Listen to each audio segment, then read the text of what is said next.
love her like you never like it. Oh, yes, I love her like you never like it.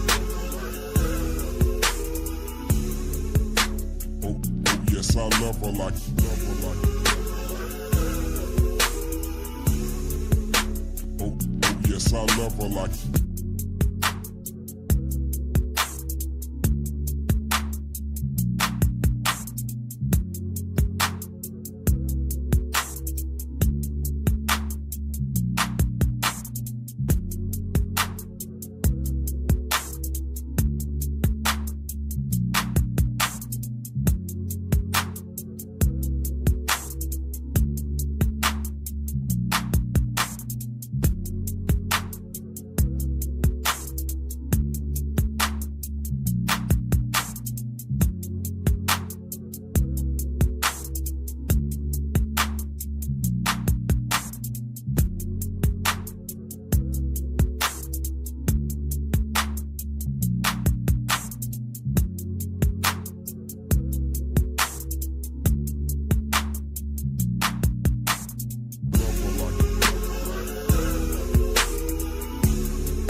Yes, I love her like you never like it.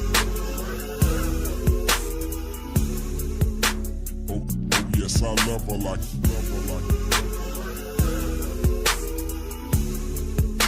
Oh, yes, I love her like you never like it.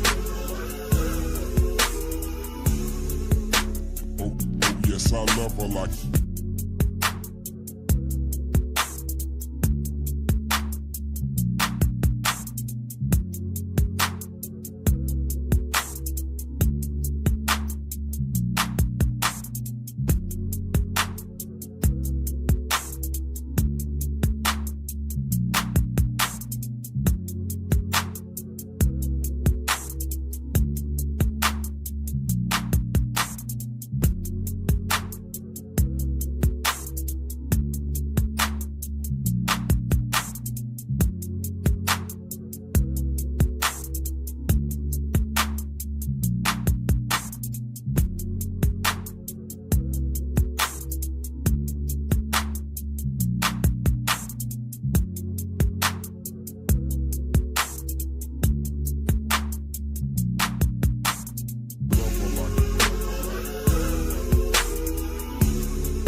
Yes, I love her like you never like it.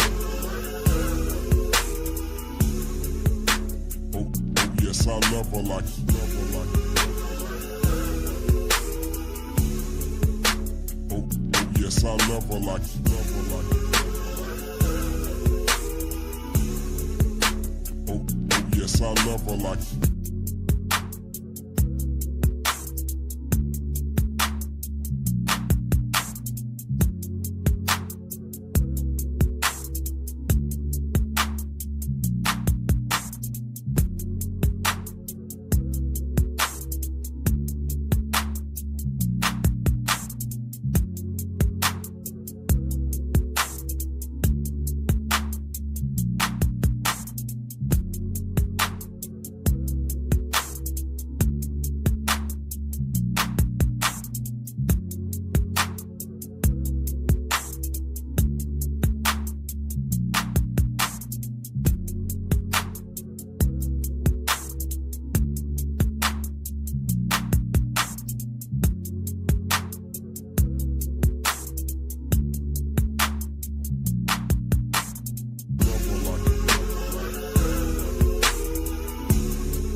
Yes, I love her like you never like it.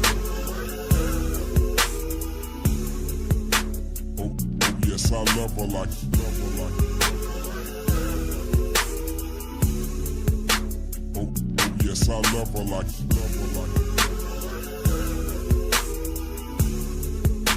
Oh, yes, I love her like you.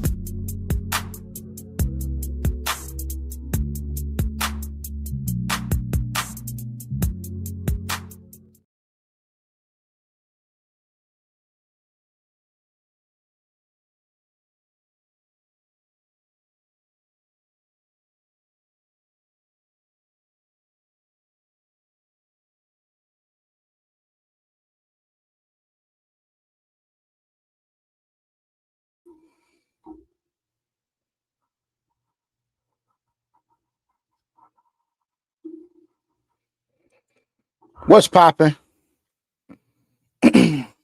Something is a little off. I feel off as can be already. Something just don't quite feel right. Not gonna hold y'all. What's popping, man?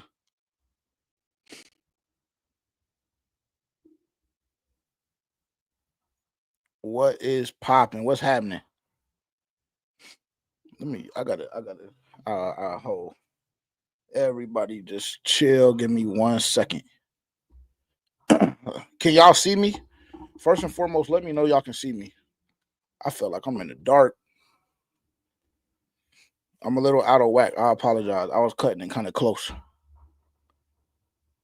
Y'all can see me. Y'all let me know something. Thumbs up in the chat. Dub in the chat. Something.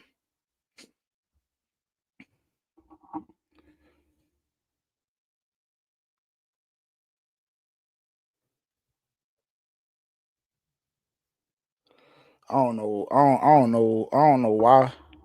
I don't know why we looking the way we looking. Let me see.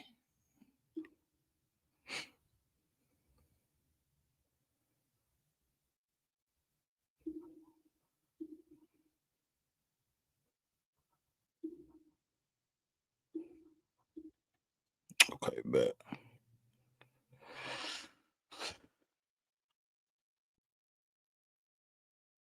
All right, cool. I see the chat. Chat, what's happening? What's popping, man? What's popping? How everybody feeling? Happy fall. It's officially fall. It feels like fall. I done had the opportunity to wear a couple of hoodies today.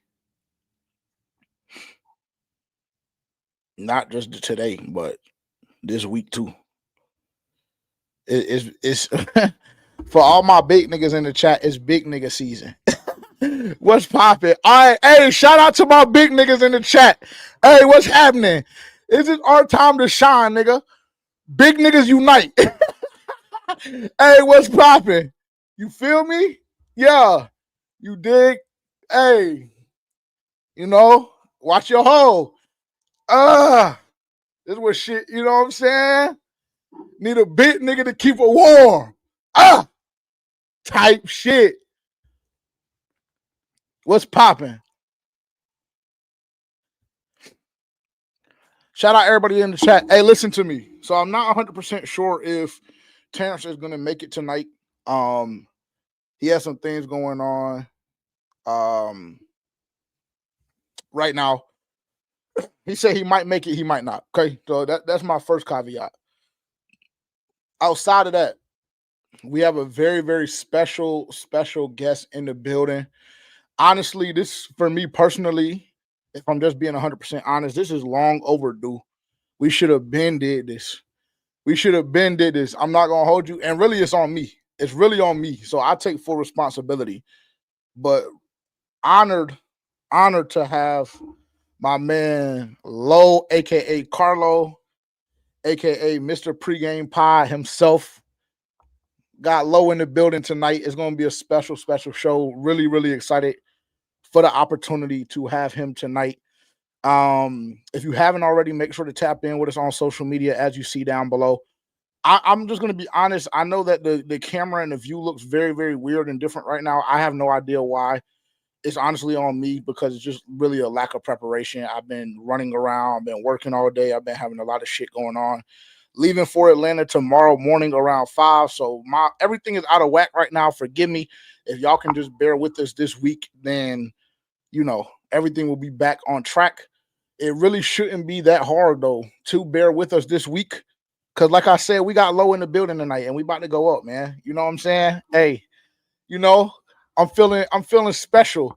I'm feeling special. We had Big John in the building last week. This week we got Low. Now, I already told y'all actually never mind. Let me keep it silent. My advisor told me just keep it quiet.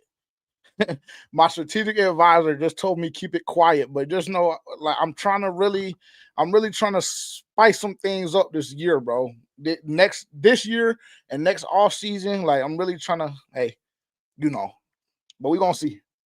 We're gonna see.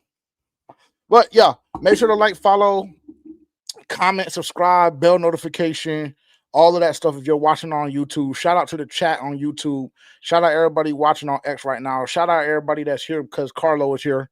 Hope you guys find a home in which you can go to Carlo when it's time to go to Carlo, and come to JJ and Terrence when it's time to come to JJ and Terrence. You know what I'm saying? So shout out everybody that's tuned in.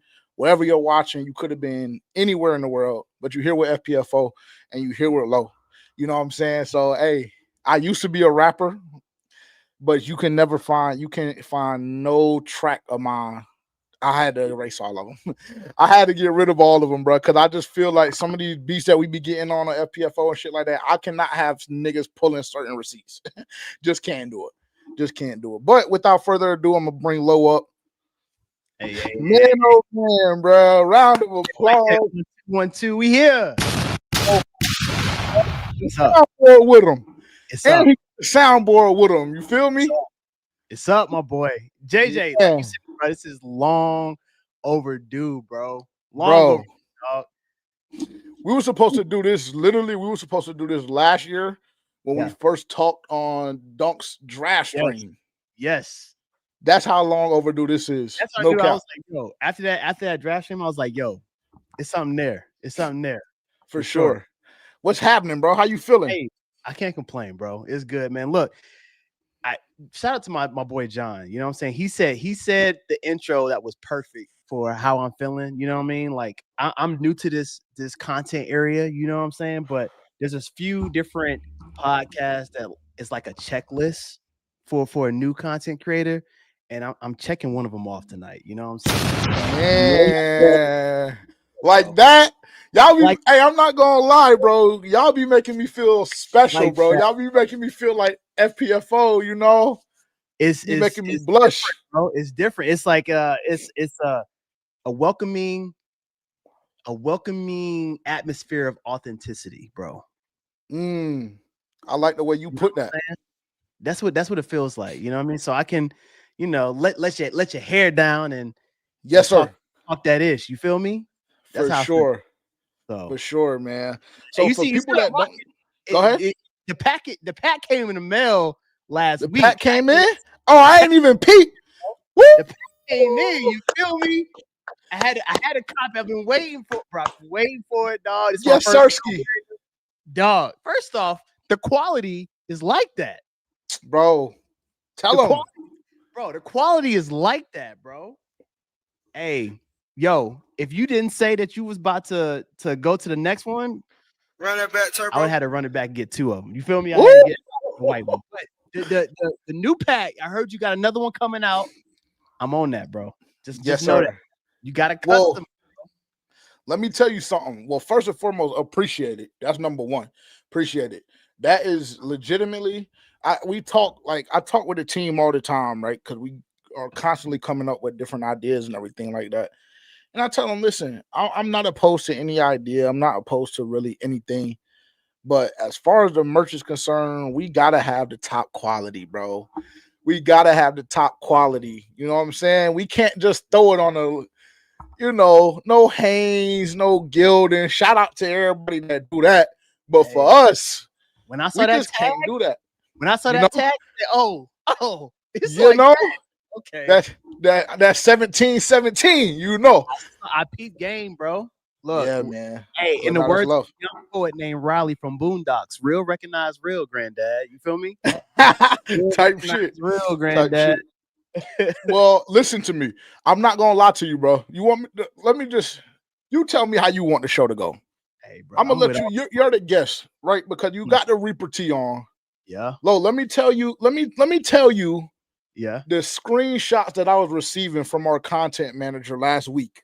Talk to me. We had people requesting to send their Carolina Reaper t-shirt back to FPFO based on the performance of Bryce Young. Now, I'm not gonna lie.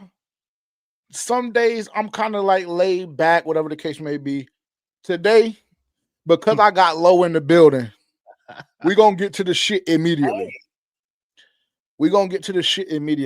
How you feeling about Bryce Young?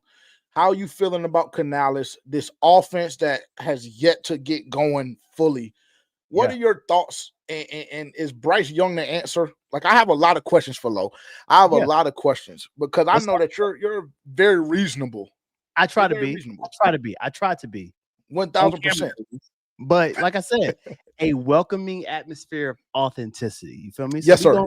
We're gonna keep it real. We're gonna keep it real. This is how I feel about Bryce.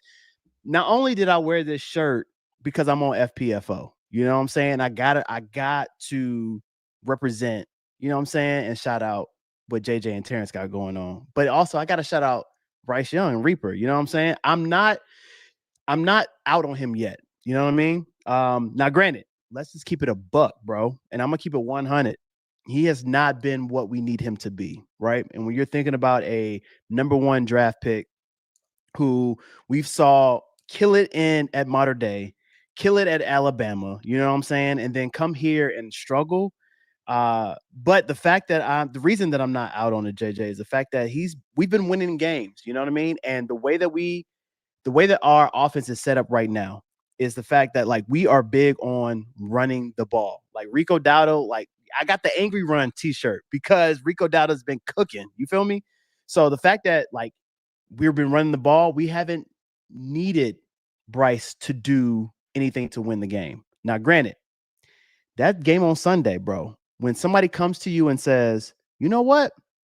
We don't believe that you can win the game. So what we're going to do is we're going to flood the box. We're going to stop Rico because we don't think that you could do it. That's a slap in the face to a quarterback, bro. If we're saying we want disrespectful, it's disrespectful. And you say it's a smack in the face, and it's one thing to do it and it backfires on the defense. Mm-hmm. But when you do it and it works, and you won a name, and you won the game, you know, there's going to be a lot of questions. We just have to be honest, like you said, authenticity. And you know, Lo, I know how hypercritical I've been. Extremely. And you've seen the growth within me, how I chilled. I'm proud of you, bro. If I'm being real, I'm proud. Thank you, bro. I'm proud of you because old JJ would have crashed out. 2023 would have crashed out. He'd have crashed out. He'd have went viral. You know what I'm saying? He'd have crashed out. You know what I'm saying? You would have been everywhere. You know, like if you would have crashed out the way you did in 2023, nobody would be talking about Meow Mix. Shout out Meow Mix, man. You know, the boy said, Lo, folks said they gonna dip out, and when they start winning again, they'll be back. And niggas were supposed to just welcome them. Oh, Meow Mix, welcome back. At this point, bro, you know what I'm saying? You know, my day job is in corporate communications, bro. At this point, what I would do if I was a consultant, I would tell you to rebrand. Meow Mix, you got to rebrand, bro. Like, yes, sir. Start it. Forget Meow Mix. Just redo the name and keep it pushing. But at the end of the day, bro, like, here's my biggest thing, and I haven't really said much about Meow Mix, and I get to Bryce Young Canales. I got some thoughts on that too. But one thing I will say about Meow Mix, bro, is if you really wanted a break, just take a break. You didn't have to come out and say what you said about the reason why you wanted to do it. If you want to take a break, just take a break. But it's like, what were your real intentions? Was it to get some fame and to get some sympathy? Then if that's what you wanted, congratulations, you got it. But don't try to come back, bro. You know what I'm saying? Shout out to John Moran. Look, stay on that side. Once you pick a side, it is what it is, bro. And when you got players, former and current, coming out and saying, nah, stay on that side. Now you got fans saying stay on that side, bro. It's time for a rebrand. That's all. But who gonna like if you gonna do a podcast, bro? Nobody can stop you from doing and speaking your mind and creating content. Do your thing. Facts. You may not have the same amount of followers that you had before, but do your thing. Do your thing. The same amount of followers that they don't have, they went up in viewership. Yeah, see? And I'm not gonna hold you, bro. Like, if we're just being honest, like, and I mean, my intention was not to go here, but this is I'll be honest with our fans right now, right? This is the last time that we'll talk about them. They're gonna catch strays. They're gonna catch strays just because that's who FPFO is, right? But in detail, this is the last time. Yeah. Honestly, it would have been smart for them to come back. If they were, I'm not gonna hold you. Like, listen, if you gonna dip and say you gonna come back, right? I'm not letting nobody talk me off of that I'm coming back, bro. Like, I don't care if it's Trey Boston. I don't care if it's Stu. Like, you know what I'm saying? Like, with all due respect, because they're legends. You know what I'm saying? But, like, bro, I'm up. Like, nigga, anytime I do something, Bleacher Report got a notey on me. Nigga, I'm coming back. Yes, I'm coming back. Big Cat from Barstool, they damn near got him in his pocket. Mm-hmm. You know what I'm saying? They should have came back. But, you know, you can't fluctuate like that, in my opinion. No, not at all. Not with the content that you're creating. You know what I'm saying? Like, well, exactly. I question the reasons why you typed that. I question the reasons why you typed that. That's just me personally, bro. And if it was for clout, congratulations, you got it. You got exactly. Yep, 1,000%. 1,000%. And I would, and to be honest, if it was because of that, I personally wouldn't be mad. You get it how you live. Like, I done seen some people do some crazy shit behind some content. Stranger things. So I'm not judging you. Stranger things have happened for sure. Yeah. But you got to be willing to die on that hill. When JJ and when everybody else say something, you got to die on that hill. We've been there before, so it's what it is. But I love the way, I'm gonna tell you this. I love the way that you deflected the Bryce Young and I'm gonna get back to it.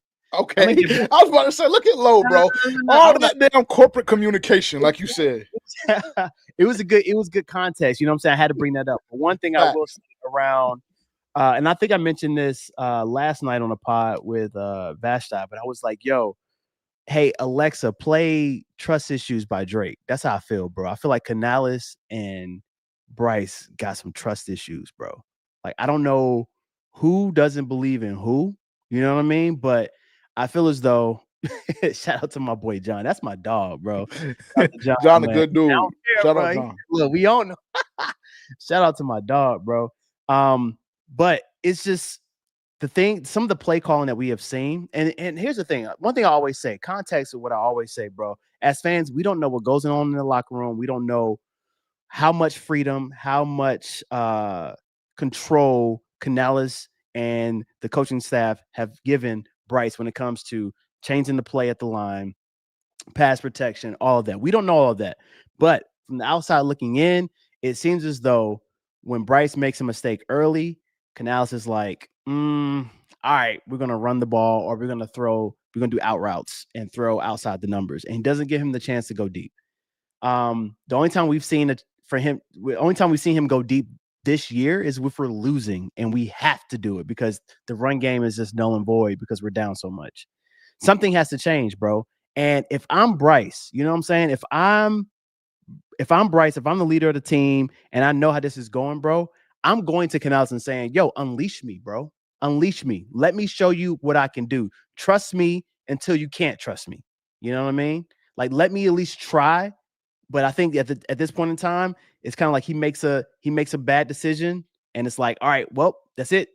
And one thing I have noticed too, and I'm not sure if anybody has said this yet, JJ, but one thing I have noticed is, I don't even know if it's just Canales or if it's the entire coaching staff, but they are huge on body language. Huge on body language. Mm-hmm. And I've seen plenty of times where it was one time when Bryce was mic'd up during the Miami game. And Bryce made that he had the fumble, and then he came back and threw the interception to Minkah Fitzpatrick, and he was down and everything.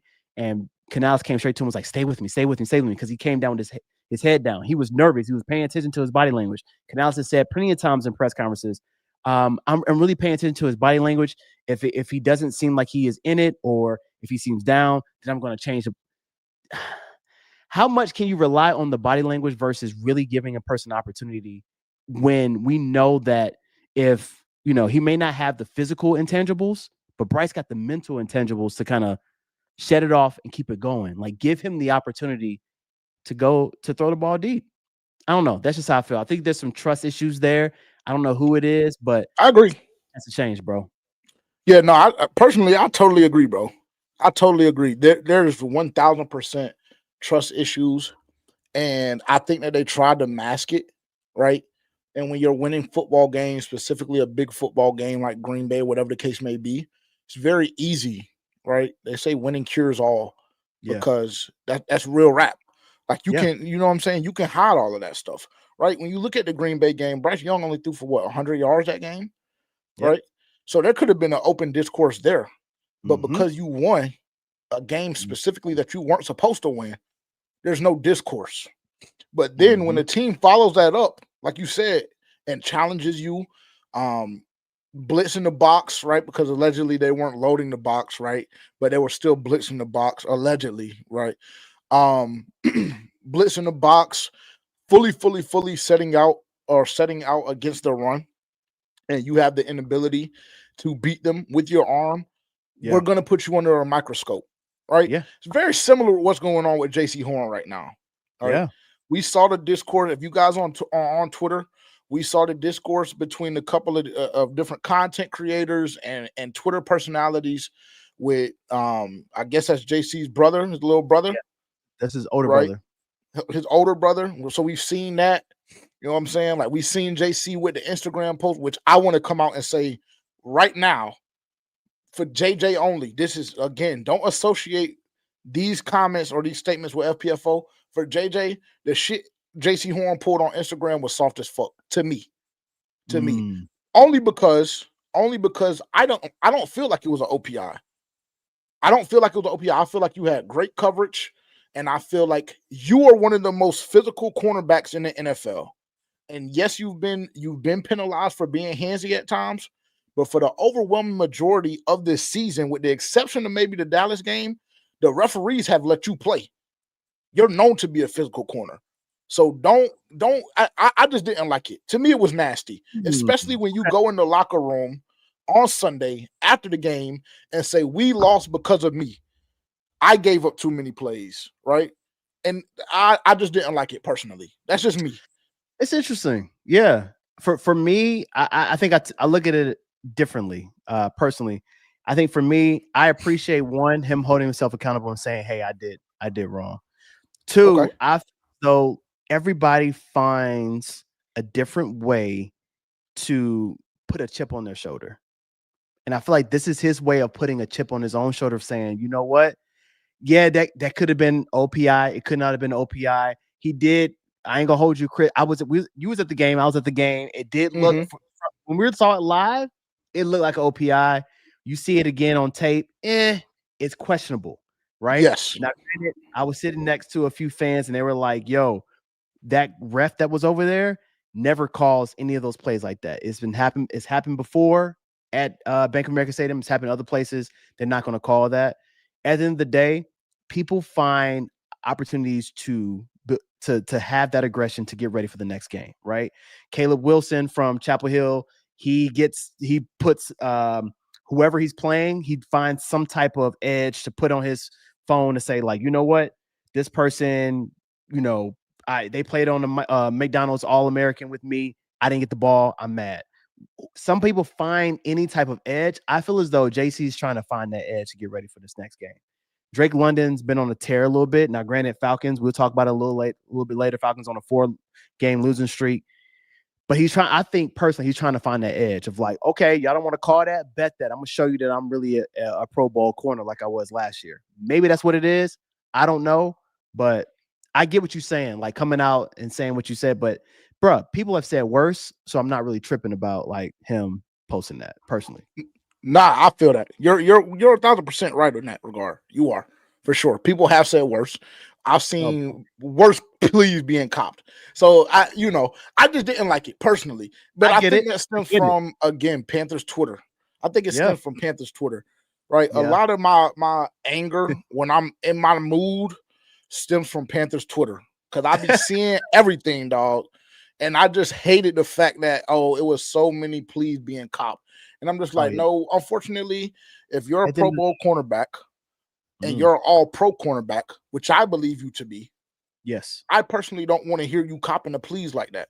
I just want to see you keep your feet, especially because in the second half, Jawan Johnson broke you off crazy. So I don't know if it was the cleats. I don't know what it was. You feel me? But I just don't want to see that or hear it. That's just me again. But I know I'm not wrapped too tight. I can't come up with any type of reason behind that one. Like none at all. You feel me? You got caught on that one. You got caught. And he knows it. He knows it. Yeah, absolutely.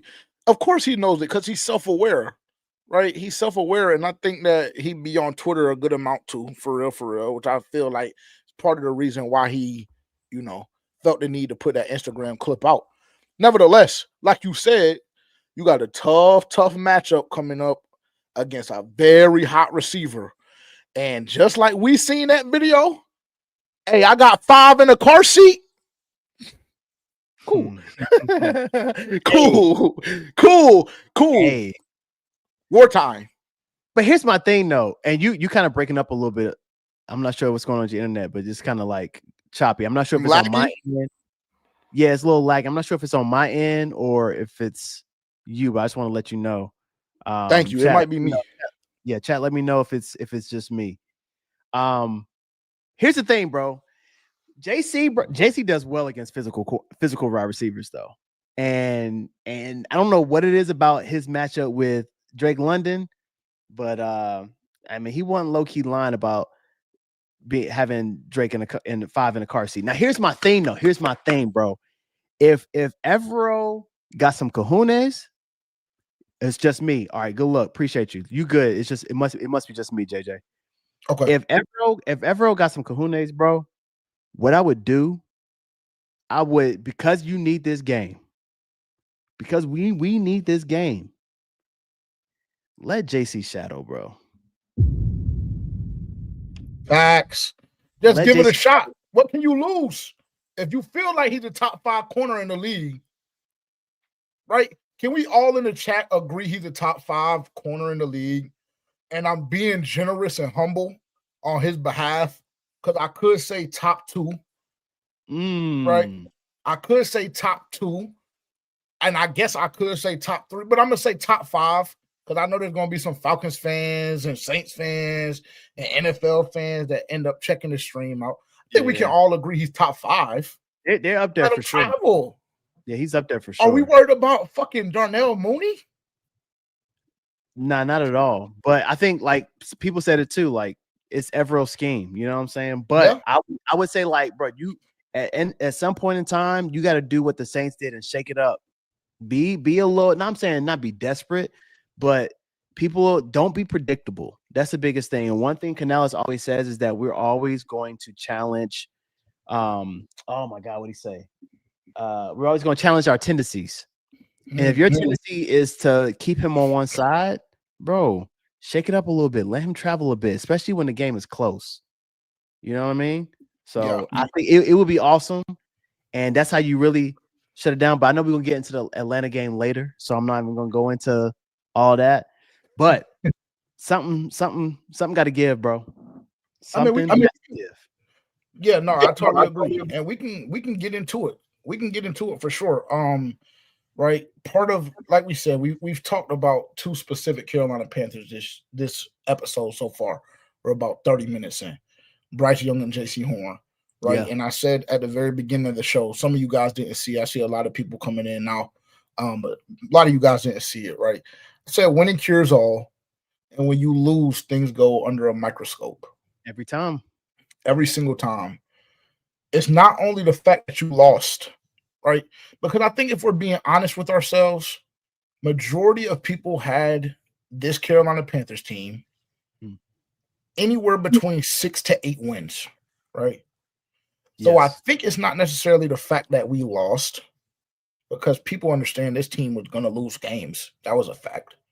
But I think it's the fact that you beat Green Bay on the road and you had a major opportunity against the New Orleans Saints back in the bank to pull within a half a game of Tampa Bay, who had to play New England, and who has to play Buffalo. And then what's the third game they have? They have another big one next week, right? Yeah. So I think that definitely affected everything that we're seeing and the energy in the fan base right now. Right. Yeah. Lo, I never thought that I was going to have to be the person to tell Carolina Panthers fans to relax. Hey, and just come chill. On now. Come on. You know, I never thought it was me. 2025, y'all. New and improved. I can't wait to get to Growth. 26. Growth. But that's how I am, bro. Like, it's just like, okay, cool. For me as a fan, I'm be honest with you in the chat. I have a shit attitude, especially when we lose. Sometimes it takes me to the point of sickness, right? Sometimes it just it takes me to a point where I am just not pleasant to be around. I was talking to our marketing director the other day, and she was just telling me, yeah, you're just not fun to be around. You're not fun to work with when we lose. So I know, just to give you your space. So I'm working on that. But with that being said, even when it's the worst of the worst, I give myself 48 hours. Once our episode comes on at 9 a.m. Tuesday morning, and that shit rock out, I'm done with it, because we got to move on. We got to move on. And that's how I feel. The Carolina Panthers, yes, missed a huge opportunity last week, but another big opportunity this Sunday against Atlanta.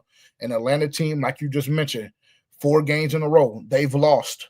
And they've been, they've been competitive. They've been competitive. Yeah.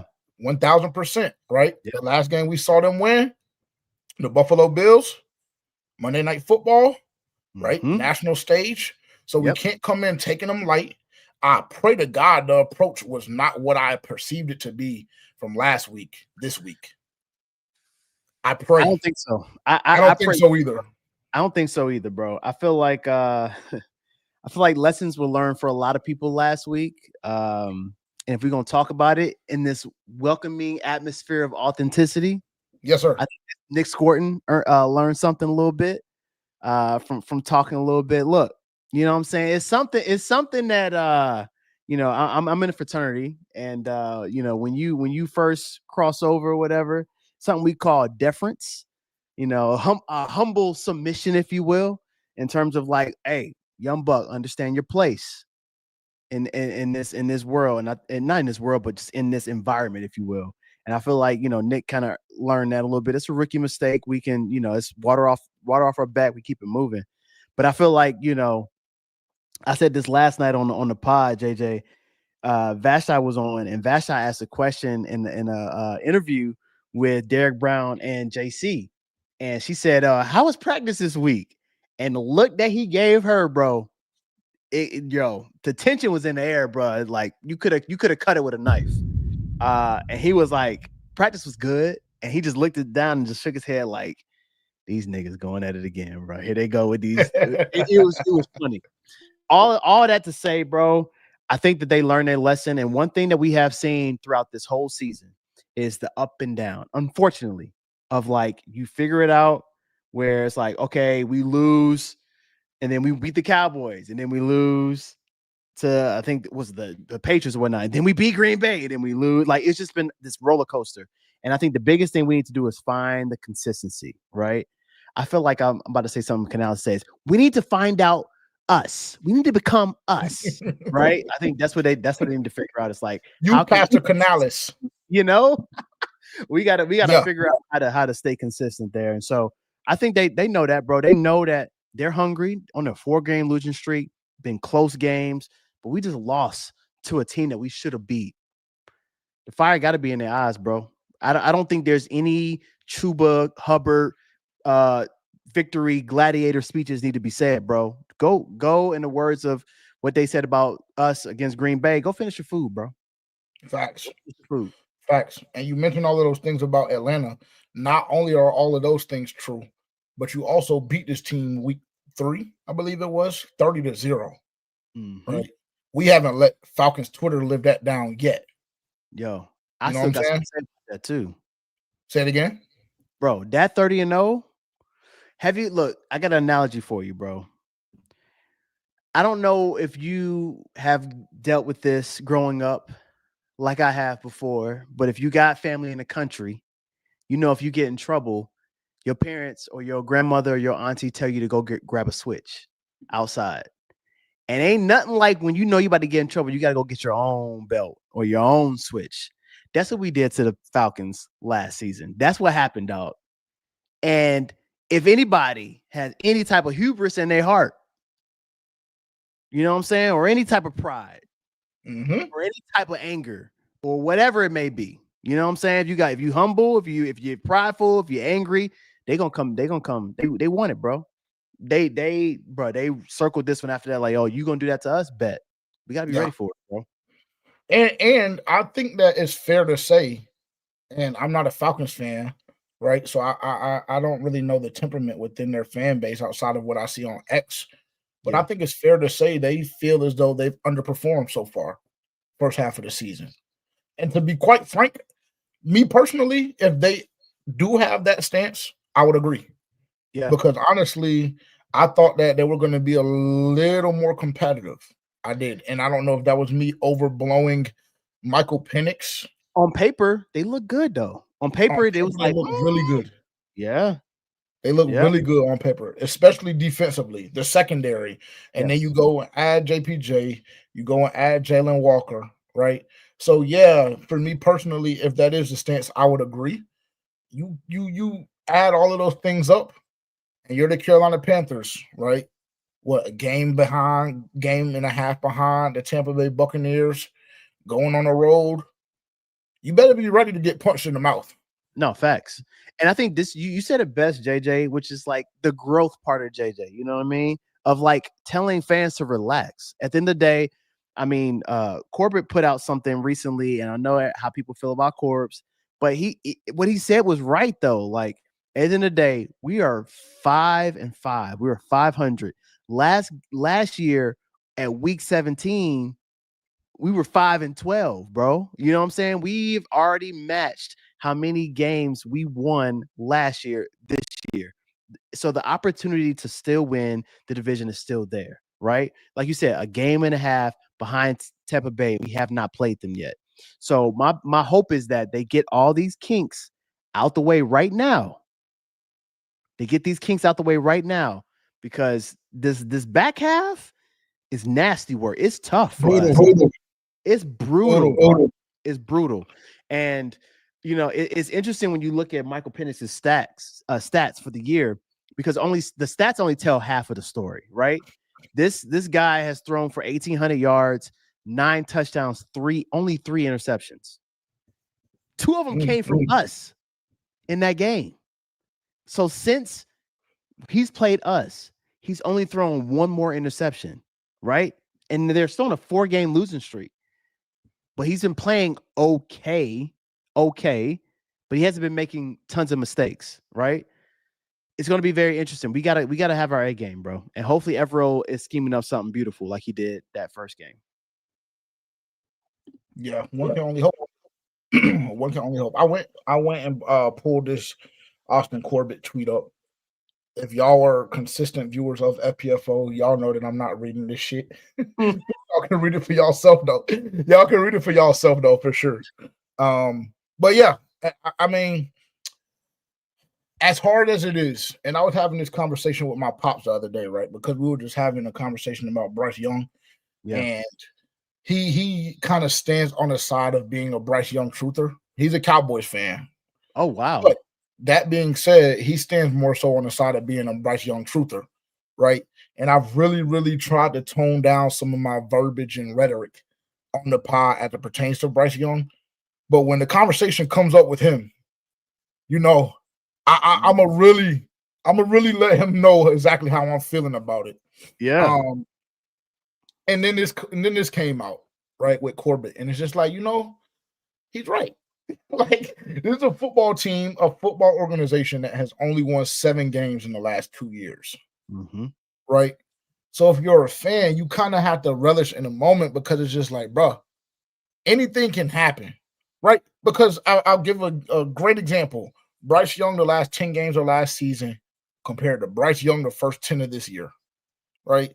Anything can happen. Luckily, our run game has been on par and our defense has improved significantly. So that's led to the 5 wins that we've been able to get, right?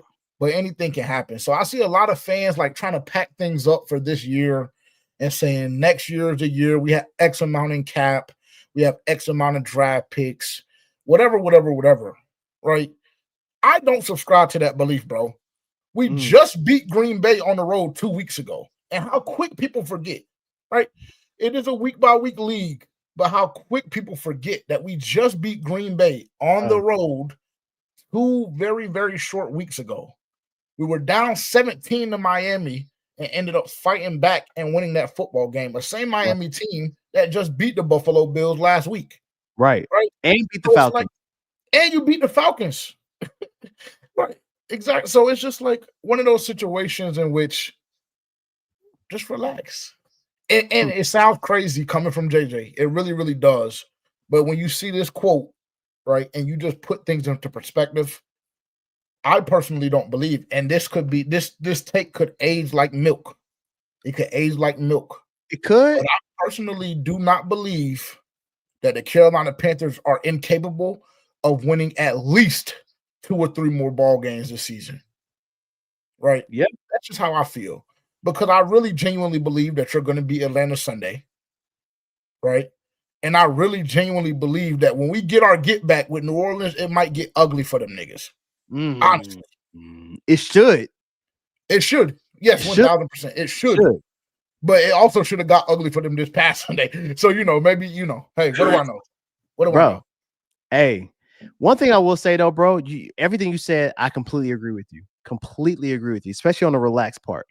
I think one thing that we are, and I think John said this last Friday when he was on the pod, is like we have gotten so familiar with Cam Newton and what he did for this franchise when he was such an anomaly. And you think about all the other quarterbacks that have come through Carolina. Some of them, let's keep it a buck, have been mid. Some have been trash. Some have been decent. You know what I'm saying? And so, and we'll let you, it depends on the win record in terms of what we think about them, right? And you're looking at, Teddy Bridgewater, 4-11.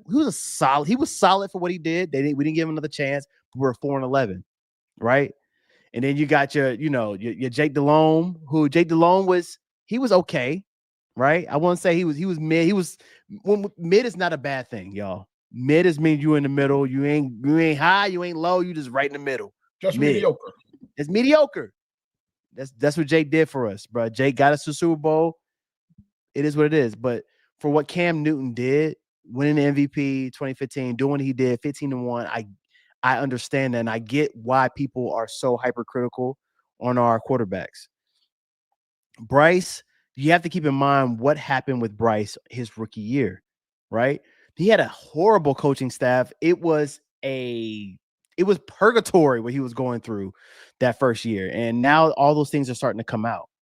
And now you come in the following year with a new coach, a new scheme, a new everything.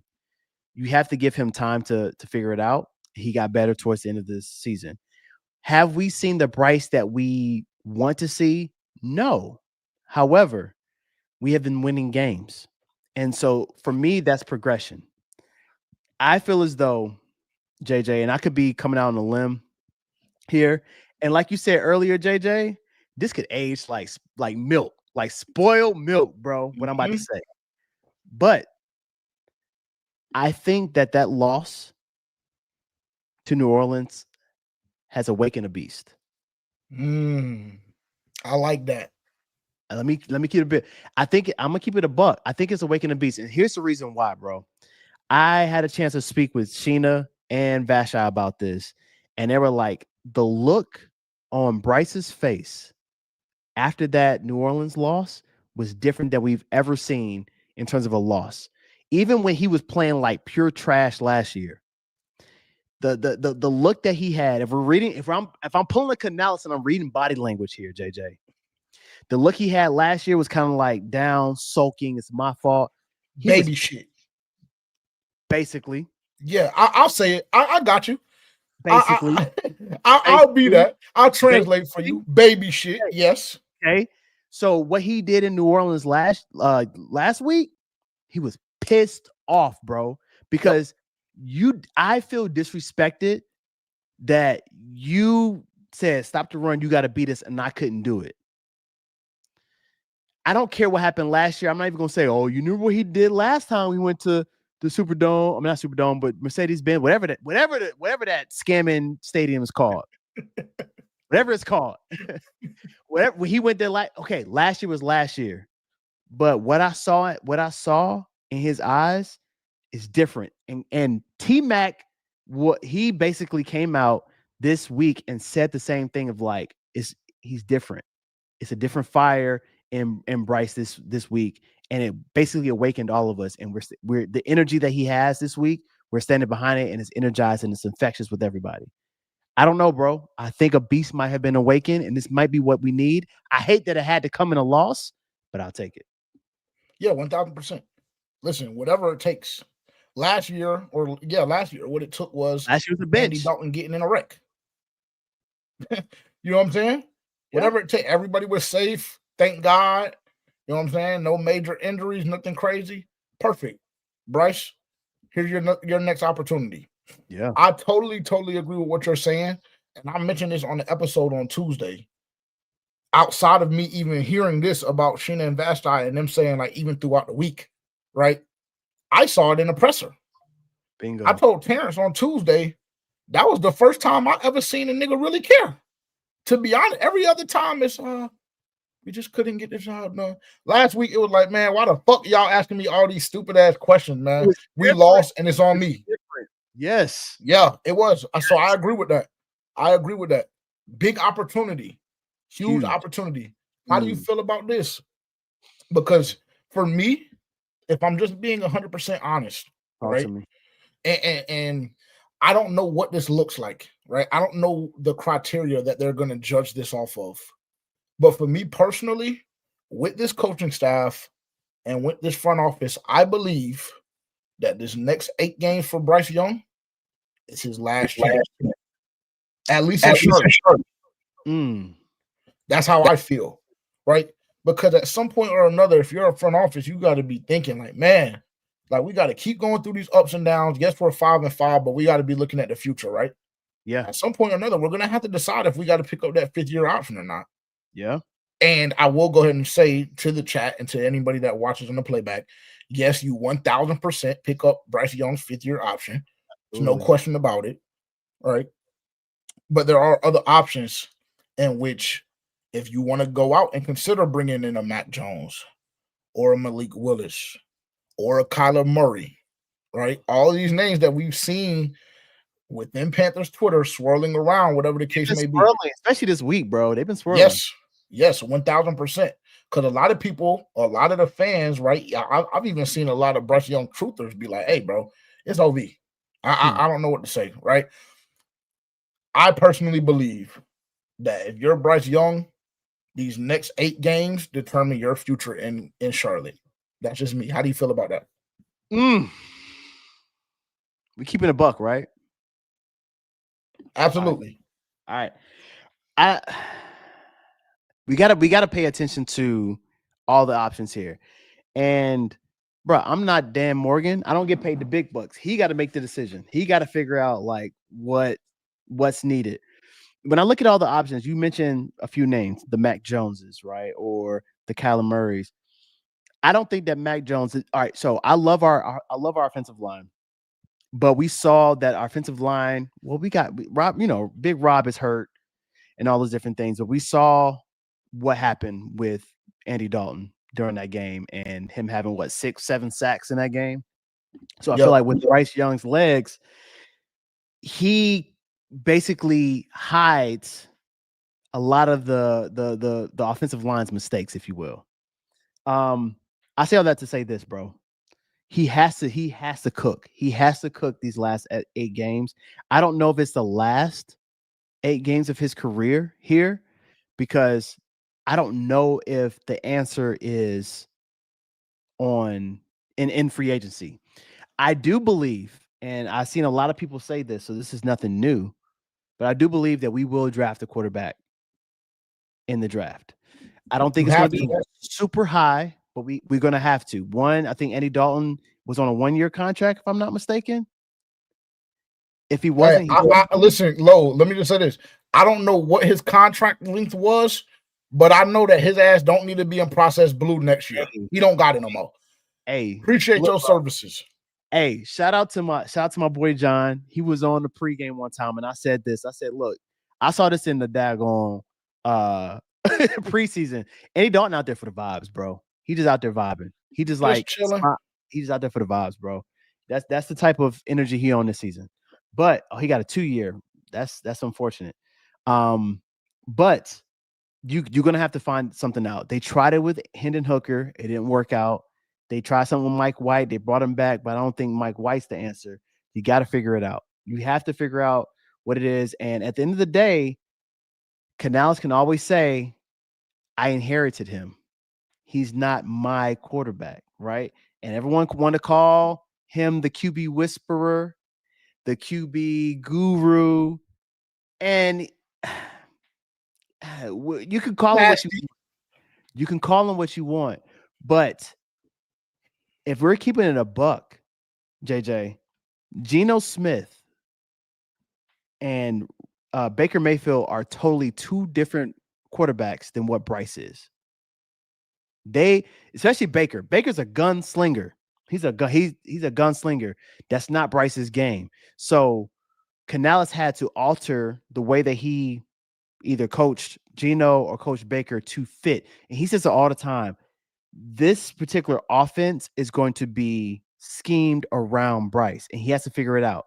But Bryce has to show him, this is the type of coach Canales is. Bryce has to show him that he can trust him to open up the playbook to do X, Y, and Z. We're saying, oh, we want to see this, we want to see that, we want to see this. How many times in that daggone press conference, JJ, did he say, I have to see the me to you factor? The me to you factor. That me to you factor basically means I want to see a good throw and a good catch. If I don't see a good throw and a good catch, I'm not calling it. Yep. That's what it is.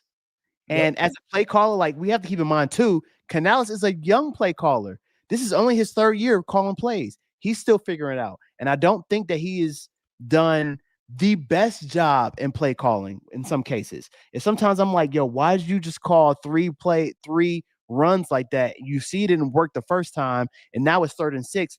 They know you're gonna throw it now, and you know you're gonna throw it, and then you wondering why it didn't work. It's little things like that. You gotta challenge your tendencies. I don't know if they're challenging their tendencies as much as I would really want them to, but that's a sidebar. Yeah, no, I agree, and I'll be honest with you, Lo. I understand why Canales' position is what it is, but I mean, I can't really show you if you're not going to call it, right? And I understand, like, there have been some major missed opportunities all year. Yeah. Right? But if we're having an honest conversation, right, and this is coming from, again, one of the more hypercritical people of Bryce Young throughout his career in the NFL, they haven't all been on Bryce. That's how, right? Bro. Yes. They haven't all been on Bryce. T-Mac has a fucking drop problem, and I've been trying to tell people that I'm just keeping it a band. I understand that he's a lot more productive than rookie year XL, so he gets a longer leash. I get it, but he does, because I went back and I watched some of that Jacksonville game on that deep post where he's trying to catch it with one hand and shit, trying to be cute. Yeah, nigga, it's your first game in the league. How about put 2 hands up and we make a play, right? But I love Nalo. So we all do. So we shoot him bail, right? Yeah. There's been opportunities like the Green Bay game, right? Yeah. Initially, when I saw the interception, when he intended to pass for XL, the first one that was an actual interception, I was livid because I was like, man, what did you see? But then when you go back and look, you just see the ball swirling, bro, because it's the wind. Like sometimes it just be that. It just be that, bro. So it's not always just strictly on Bryce Young. We've missed a lot of shots. We have. For sure. Sometimes it's on Bryce. Sometimes it's on the receivers. Sometimes it's on the tight ends, whoever it may be. We've seen it. And we've seen the misses. But that to me, 11, bro. Yeah, absolutely. 1,000%. That to me doesn't mean, oh, let's abandon it because I don't know if I can trust the me to you factor. Like, I don't know personally how that sits with me. I don't know how that sits with me because with you saying that, what you're admitting to me, right, subliminally, is the fact that you're not calling the game to win the game. You're calling the game to protect. I don't know if it's Bryce Young because you think he's going to turn the football over or protect your job. I don't know. To me, it just sounds scary. It sounds scary. Call your game. What plays do you think we're going to be able to execute at a high level, right? Outside of the trust and this and that, what do you think that we can execute at a high level against what we're currently facing? Whether that's against New Orleans with, all the run blitzes that were occurring, whether that's against a prolific pass rusher like Michael Parsons, whatever the case may be, all of that stuff, him saying that shit in the presser for me, it not only spoke to the trust or lack thereof, like you spoke about to start the pod off today. Yeah. But it also told me that, okay, well, maybe I have to look a little bit deeper at you. Maybe I've been trying to project some of this stuff off onto Bryce Young and the execution and things like that. But I mean, if you saw him do it last year, it's I there. understand he's not clicking this year, but yeah, you're not going to sit here and tell me that T-Mac ain't better than Thielen. Bro, here's the thing, bro. We've seen it happen. We know it's possible that Bryce can make the throw. Like I said, it takes two to tango, man. It takes all 11 to get the job done. And you know what I'm saying? I'm no film junkie. I like watching it and shout out to Dunk, because Dunk know how to really look into the film and everything like that. Mm-hmm. But for me, I think it's just the opportunity to do that. And unfortunately, a lot of the deep balls last year was to who? Adam Thielen. And Adam Thielen is gone. Yep. So I think that, bro, I have full-fledged faith in T-Mac, bro. I've been a T-Mac fan since Arizona. That's who I wanted us to pick. And I do believe in him. And granted, and I'm not sitting here to make an excuse, but you got to keep in mind too, this is the first time he's had a different quarterback since middle school. So I think he has to get used to him as well. He had the same quarterback in high school and in college, his best friend. You know what I mean? So and granted, he had and a lot of people in chat say, well, he had all training camp, he had all this, I get all that, but as a rookie, you do get a little grace there. You do get a little grace, and he's like that. He's making plays, and so that kind of contradicts the whole. I mean, it not contradicts, but it kind of balances out in a way. At the end of the day, bro, I feel as though when I hear things like from Canales last week, he said, and I think I put this in the chat last week with you, John, and Terrence, when he says, Coker has been getting open and we need to give him the ball more, and you still don't do it. Now I'm questioning, is it the play calling or is it you? Who is it? That's a fair question. Lo, that's a good question. You know what I'm saying? Are you just saying that out in the open because you're trying to throw out a little strategy, make them think that you're going to go to Coker to get T-Mac open? I don't know. There's a lot of, cat and mouse games and chess games when it comes to coaches and press conferences.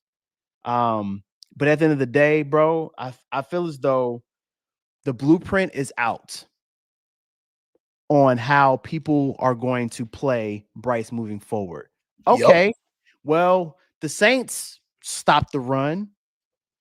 All right, so we're gonna stop the run too. We're gonna do whatever we can to flood the box or do whatever and stop the run, blitz, all those different things. We're bringing everything to stop Rico. We don't think Bryce can do it because Bryce hasn't shown us yet. He's got to prove that he's that guy. He's him. He has to. There's no excuses moving forward, bro. Yeah, totally agree. Let's jump to Atlanta. You spoke on it. They've lost 4 out of their last 4 games. I think that we can all agree as a family that the Falcons have underperformed. Michael Penix, like Lo said, he hasn't played terrible, but he has not taken that step that I personally believed he would take. Now, I never thought he was an outstanding, tremendous quarterback, but I thought that I would see a little more production from him in that position with Bijan, with Drake, right? With the things that we saw Mooney be able to do last year in that offense. So, underperforming in that regard. A team that's sitting 3rd in the division right now, behind the Carolina Panthers, behind the Tampa Bay Buccaneers, hungry. back home. They were on the road. I think they were in Germany last week, rather, if I'm not mistaken. It's the Colts. Yep. So back home, and sometimes home is right where you need to be. Yeah. Or a big spot like this. How do you feel about this game? Just give me an overview kind of on what you expect. Yeah. How you feel Atlanta's going to come out, and just some of the implications that you see down the line.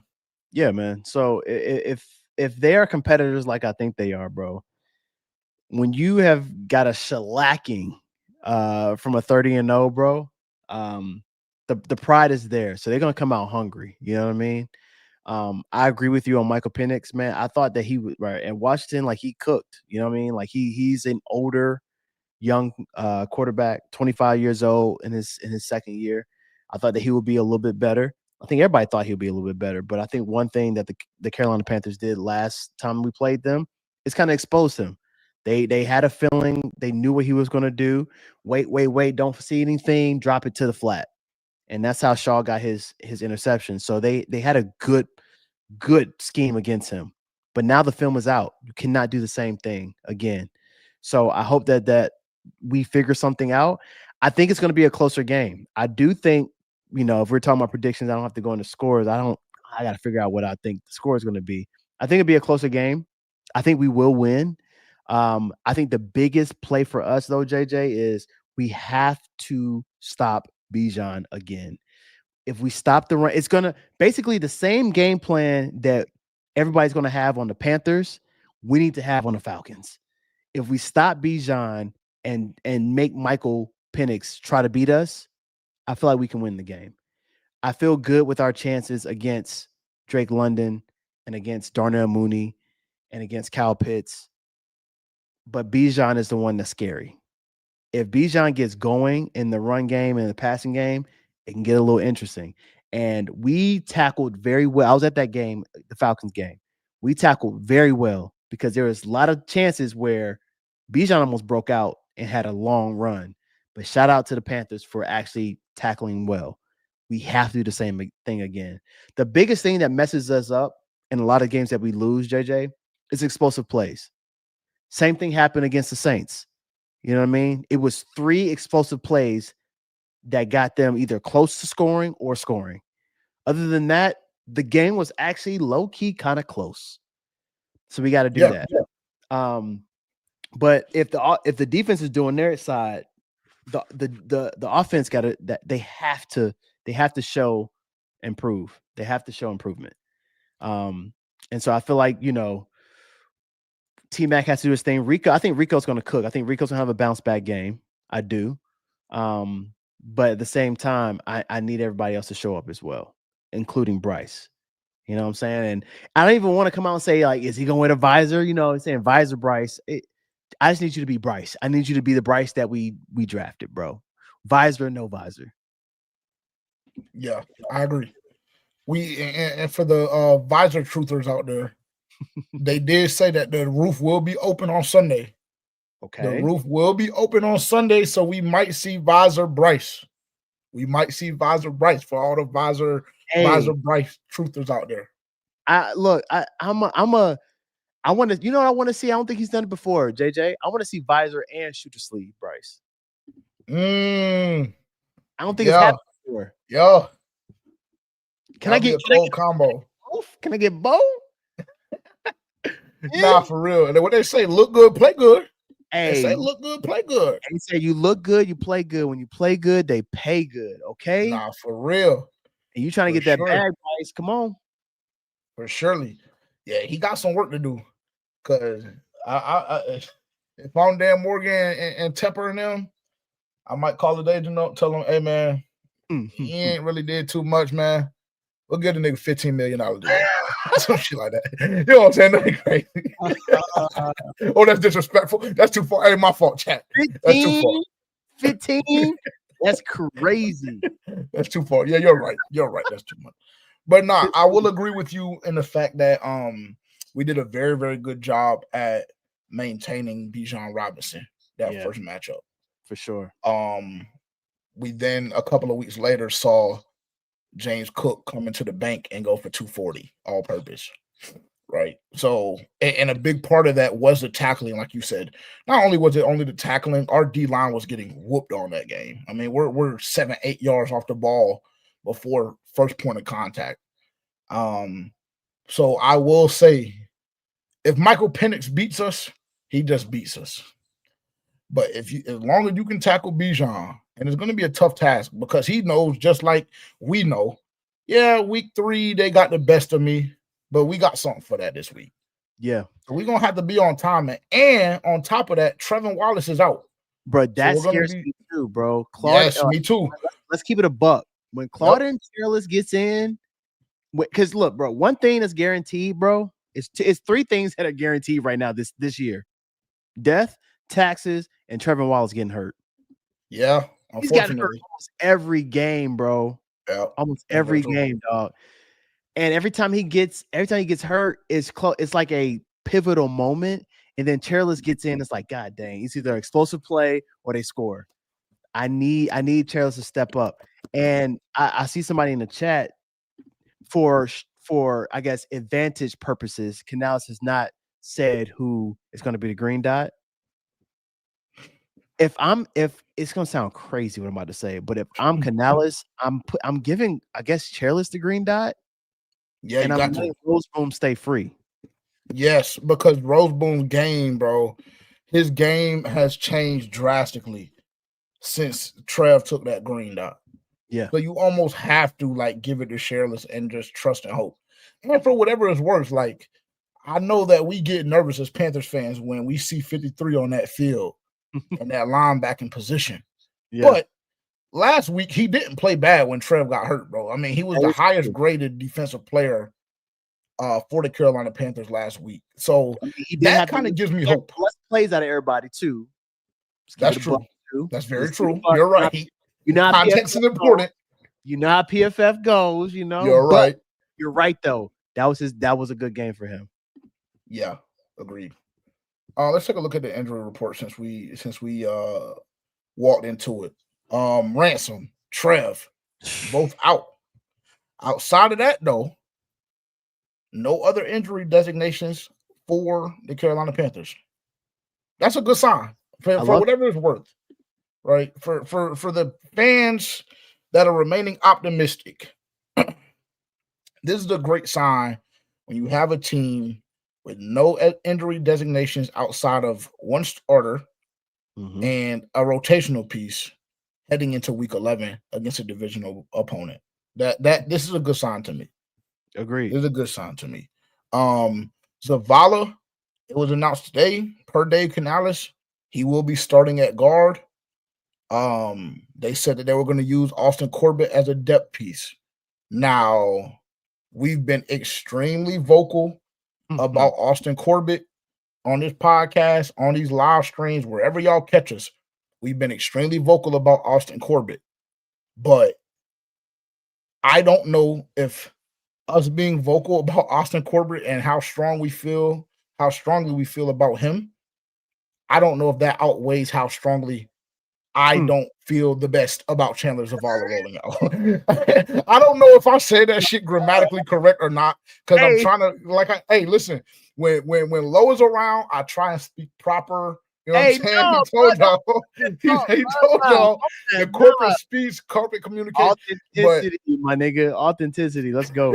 For sure. I don't feel good about Chandler Zavala being rolled out, my nigga. I just don't. And like I said, we've been extremely vocal about Austin Corbett, but that's been Austin Corbett at center, excuse me. For me, it's been Austin Corbett at center. I never want to see him play center again, ever. Not only for the Carolina Panthers, but in the NFL. I never want to see it again. That's just me personally. I don't know if this is the right decision, and the only thing that I can do is trust my coaching staff. But this is also the same coaching staff, that told us that Austin Corbett beat out K. Mays for the starting center position this offseason. And I didn't believe that shit because I remember how training camp looked when I was there every single day last July, right? Yeah. So I don't know, bro. I don't know. They said Chandler Zavala is good. That's another person, Lo, you said that there were 3 guarantees this season. Yep. And I would argue that there's 4. Trevor Wallace being injured, death taxes, and Chandler Zavala being hurt at some point or another. Listen to me. I believe Chandler Zavala soft as fuck. If we can just honestly have an honest conversation, bro. I think he's soft. I think he's still got a lot of baby fat on him. And I just don't know if he got that killer in him, bro. I don't. Like, he's had some good reps. He's had some really, really good reps, low. But, bro, I'm just keeping it a stack, bro. Like, you know me, dog. I love it, bro. You know me, bro. Like, I just think that he's soft, bro. I honestly. And I hope that doesn't, against this Atlanta D-line, I hope that doesn't rear its ugly head. Because we had these conversations about Bryce Young, right? And we talk about the throws he can or can't make and the reads that he can or can't make, whatever the case may be. If you go back and watch that film against the Saints, it didn't look good from Bryce Young, but there were also some opportunities that we could have hit on. He had the right read, but people were in his lap, and he just couldn't step into the throw, or we took a sack, or whatever the case may be. So I'm hoping that the decision to play Zavala is not one in which is going to be detrimental. I think it's you bring up some good points, JJ. I think it's chestnut checkers, and here's the reason I feel this way. With Chandler Zavala, his best game, in my opinion, was last year in Atlanta against the Falcons. Green dot. Hey, man. That's a crazy comment. I like that. 14. You know, shout out to Shay Shay. So I think one thing that Chandler Zavala is good at, and I think this kind of shows our hand a little bit in terms of what we're going to do, JJ. But one thing Chandler Zavala is good at is run game. That's true. He's a better guard at run game than Austin Corbett. Austin Corbett is a better pass protector in terms of, like, you know, he came from LA Rams, who was they threw the ball a lot. That was his game. We're looking to run the ball. It's Rico time. You feel me? So Chandler Zavala is used, and he came from NC State, right next to Icky, who is a great run blocker. So I feel like that's what they're trying to do, and then keep Austin Corbett ready. So I feel like that's the reason why they're looking to do that. But Chandler Zavala has not had a chance to stay healthy by any means. And, you know, it just pissed me off. And I get mad at Scott Fitter the whole time for allowing somebody to text him, come get me, and say, okay, I'm gonna draft you. Like, that just pisses me off when there could have been a lot of other options. But hey, Chandler Zavala's in a Panther jersey now, so I'm gonna stick beside him until he's not. But yeah, he's got to show improve, and he knows it too, bro. Like, he's fighting for a future contract, and right now, the fact that you can't stay healthy, you know what I'm saying? Like, do we really need you to do? All right, are you going to be a Panther next year? That's going to be the question. So he's gonna have to show improve. We'll see if he can make it through a whole game. If not, I'm still curious about Curhan. He played a great game when Zavala was out. He did. Jake Curhan played a great game, and I'm still very curious about him. But at the end of the day, if you don't mind. And this is why oh my God, this shit drives me insane. Like, honestly, bro, like, I obsess over this team so much, right? And I just randomly just get thoughts in my head, bro. Yeah. Like, I don't understand the decision to, like, go away from Curran right now. Like, why? I don't get it, bro. Yeah. Like, I understand that Zavala may be higher than him on the depth chart, and he's been here for longer and all of that other cute shit. Who is playing the better football right now? Which was my problem with Canales and the decision that was made over the summer to start Corbett over Mays. It was just like, bro, Corbett wasn't even here last year when we were playing our best brand of offensive football. He was nowhere to be found because he was hurt. So why go away from the hot hand? Because I guess what you assessed over the summer is just, no, I don't think that's the case. I think it's about the Chocho, right? Because we saw it with Chuba Hubbard, right? So stubborn about moving off of Chuba Hubbard, and I get it. Coming back off an injury, a running back, a lower body injury, right? Yeah. You want to give him the opportunity. You know what they say. Very slow and stubborn about that as well. Well, I got my thoughts on the reason why he was stubborn on Chuba, and I feel as though potentially it could be the same reason he's stubborn on not letting Jake play.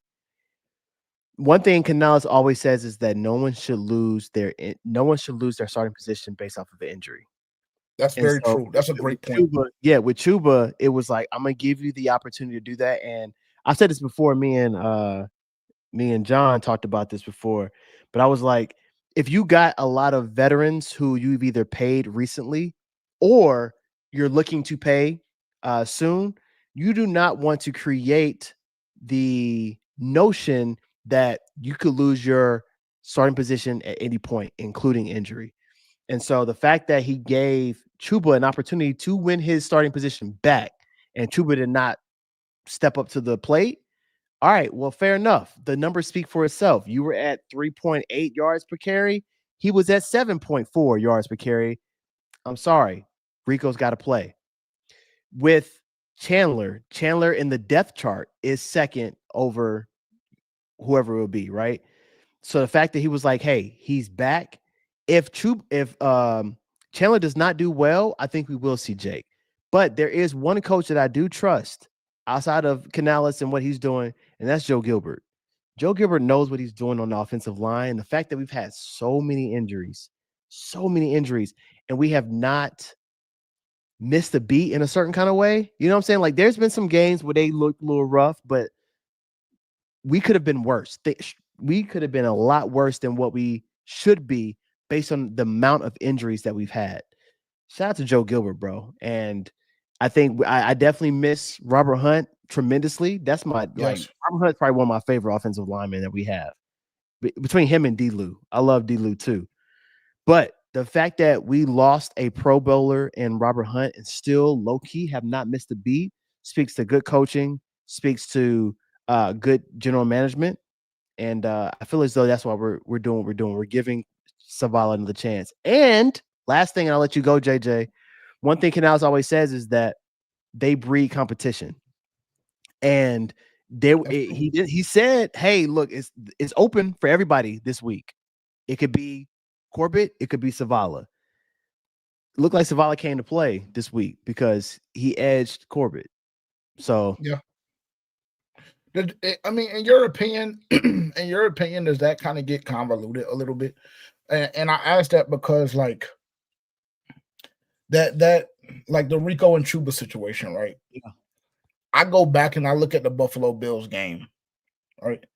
That game was very competitive, and I say that lightly, but it was very competitive in the first half, and I'd say maybe the first drive of the third quarter.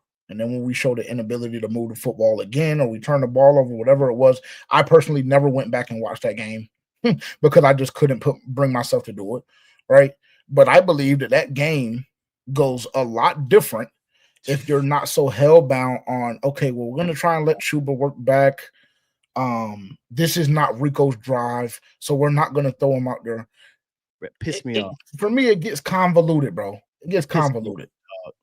It pissed me off. And let me one thing that it's a few things that pissed me off. One, the fact that a lot of reporters said that the Panthers are doing a lot of investigating and research on how other teams such as the Seahawks and the Detroit Lions to really see how they deal with this two-back system, right? And if you look at how Dan Campbell and the Detroit Lions deal with their two-back system, they do not go drive.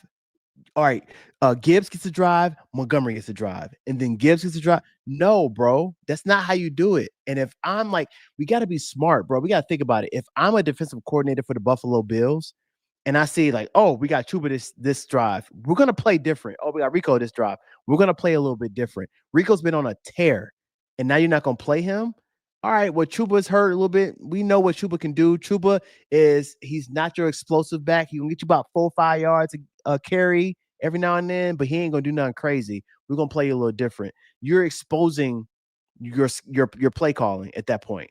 They are not the same back. They're two good backs, but they're not the same back, bro. I did not appreciate that as a fan. Me either. I personally despised it. Like, I hate the fact that, okay, if that is the ideology, keep that in-house. I hate the fact that he went in front of the media and let us know that, because then I just have to look at you like maybe there's a tad bit of incompetency. I think the other I thing, didn't like it. yeah, I'm sorry to cut you off, JJ. I think No, the you're other good. thing too, bro, what pissed me off is everybody else in that coaching staff, if it's that I'm developing these coaches to become potential head coaches, you should say something to say, hey, Dave, look at these stats. Look who's cooking. Play. We need to have Rico in there. Like, feed the hot hand. And we've seen that in Carolina history before with other running backs we've had with the D'Angelo Williams, Jay Stu, Stephen Davis, Deshaun Foster. Whenever that hot hand is going, you feed that hot hand, and that other running back understands that you may be seeing something different than what I'm seeing right now, and I'm going to let you cook. I'm going to let you do your thing. But for the fact that you kept it going, and then the second half, Rico didn't touch the ball until what, the fourth quarter? Nasty, disgusting shit. He still had more yards. Yep. What do we like? To me, like who's talking or who's not talking and saying the truth of what's going on? That's a piece that I'm like, all right, do we need to pull a Colts and what that owner did to having the headset on? Does Dave Tepper need the headset on to hear what's going on between coaches? Everybody tell him to step back again. But they will lose it. I was about to say they will lose it, and to be honest, Lo, I probably will lose it too. I probably will lose my top, Lo. I'm not gonna lie. But shout out to Ursa. That was a joke. That was a joke for everybody who's in. That was a joke. I was making a joke. Let me get to this. You got your round of applause button? Hey, yeah, let's get it. That round of applause button. Round of applause. Blasito, shout out Blasito, man. Lo, Blasito told me the first time I noticed like one of his comments, he said he couldn't stand FPFO because it was hard to get past JJ's huffing and puffing. Shout out Blasito. Blasito said, "Can we talk about what our OC Brad does?" I mean, yeah, we can, because I saw your comment, Blasito. I seen your comment on the episode this week, bro. I mean, I don't know. I guess he's just a supporting player for Dave Canales, but he don't get a lot of the shit that we give Dave Canales for being a play caller, bro. And I would have to argue that he's partially, if not do 50% of the blame, to be honest, for this offense looking the way that it has. I'll open it up to you, but that's how I feel.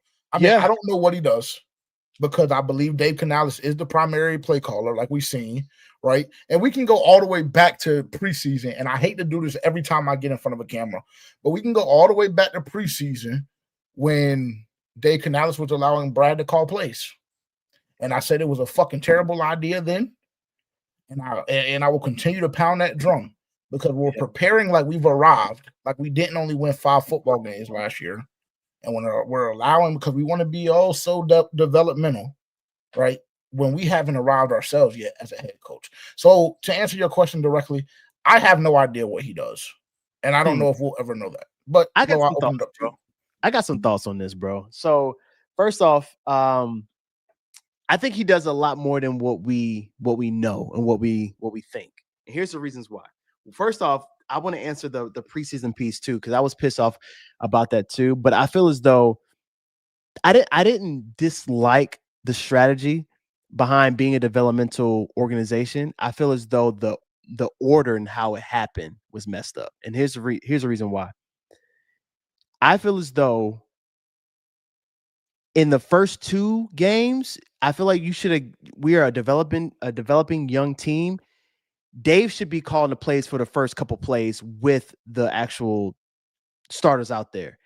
When it comes to the last game, majority of that game is going to be the people who are trying to make the team. That's when you give the other people an opportunity to, play calls and all those different things. That's neither here nor there. This is what I think Brad does, man. Yes, Dave calls the plays, but Brad is the one that is in every week, like every day throughout the week, basically devising the scheme and telling them like, hey, we're looking at film. We're looking at let's use the Atlanta defense right now. We're looking at what the defense does. Jeff Ulbrich as a defensive coordinator, this is what he likes to do. This is what we should be ready for. Here's the why behind why we're calling these particular plays. This is what you should be doing. And he's really setting up the strategy behind why we're going to be calling these plays moving forward. So he has a big role behind the scenes in terms of our offense. So JJ, you are right, bro. He does have part of the blame in terms of why this offense is not cooking the way it is. Part of the blame, right? At the end of the day, it all comes down to what everyone loves to say, that big E word, execution. You got to execute at the end of the day. As a play caller, as an offensive coordinator, you can only do so much with devising the scheme and having a good play call. And I've seen a lot of people who has a lot more football knowledge than I do when it comes to the Panthers scheme, when it comes to the play calls and all that says that what we have here in Canales and his scheme and the play calling is not bad. It's the execution of it that becomes an issue, right? So I can only put, like, everybody has a part of the blame. It's up to, I guess, everybody that will determine the percentage of blame that everyone has. But Brad does have a big piece in, like, creating the scheme and the strategy from week to week. And Canales has said in press conferences before how throughout the play calling and throughout the actual game, the person that is his I guess you could say, oh my God, I can't think of the word I'm looking for, but basically his point of reference or the sounding board, that's the word I'm looking for. That's Brad. Brad is the one saying, hey, don't forget about this play. Hey, so-and-so is cooking right now. We should give him an opportunity. That's what Brad's doing. Good answer. Good answer. Because I'm quick to tell him, I don't know what the fuck he doing. He ain't doing something right. But let's keep it a band. He ain't doing something right. I don't know what the hell he doing. He doing the right thing. Yeah, exactly. He ain't doing something right because we only averaging down 17 points a game, and we drafted the receiver in the top 10. It's been masked because of the wins, bro. It's been masked. Yes, it has. It's been masked because of these wins, bro. But the offense, not, bro. We then listen, for whatever it's worth, we've talked about it multiple times on FPFO, bro. And I was trying to tell people, even when we were losing games early in the year, when we lost back-to-back to Jacksonville and Arizona, right? And then what was the other game that we lost? I forget. I can't remember, but long story short, the point that I was consistently trying to make to Terrence, and he's gonna be mad because I'm gonna speak on his name and I'm gonna tell y'all, I'm gonna create my own narrative tonight. He ain't here to defend himself. Even though he ain't here, bro. Shout out to Terrence, bro. Nah, fact. Shout out Terrence. But I've been trying to tell him the whole time, bro, this defense is keeping you in games. And he just hates EJ so much. Oh my God, he despises him. He despises Gerald Everett, right? And we have a bet, top 15 defense for the Carolina Panthers this year. I'm tracking great, but we do have Tampa twice, San Francisco, and LA. So we'll see how that goes because we've had some outliers. But I mean, I don't know. Your defenses they've kept you in multiple games. They really the lack of execution from your offense has led to some of these losses that we've seen. Like even last week, right? Like I believe if you're in the NFL and you hold a team to 17 points, you should be able to win that ball game. Mm-hmm. If you have a competent offense, if you have an offense that can execute in big moments, right? You only allow 17 points. That for me in the modern NFL, with all the rules that favor the offense, with how pass heavy the offense has been over the past 3-4 years, right? I believe if you hold a team to 17 points, you should be able to win that game. 17 points allowed in a game should not result, in my opinion, in a 10-point loss at home. Not at all. Not even close. Not at all. It shouldn't. No, it shouldn't. It shouldn't, but it did. One thing I will tell you though, JJ, because I'll be watching, of course, this game from the crib. I'm really going to be paying attention to the routes of what the receivers are running, and you'll be able to see it. You're going to be at the game, right? Yes, sir. So you will be able to see it from a better standpoint than I can watching it on the TV. But I'm very curious to see, like, is it like look, Sunday, bro, we will be able to see if it's literally Bryce or if it's the play calling. Because now everyone has said it, the verdict's out, and the reporters have said things. I've seen content creators say things, and now we're going to pay attention to, is it the play calling or is it Bryce not throwing the ball? Is XL open? Did he kill somebody on a nice post and he's wide open and you're just not throwing it or seeing it?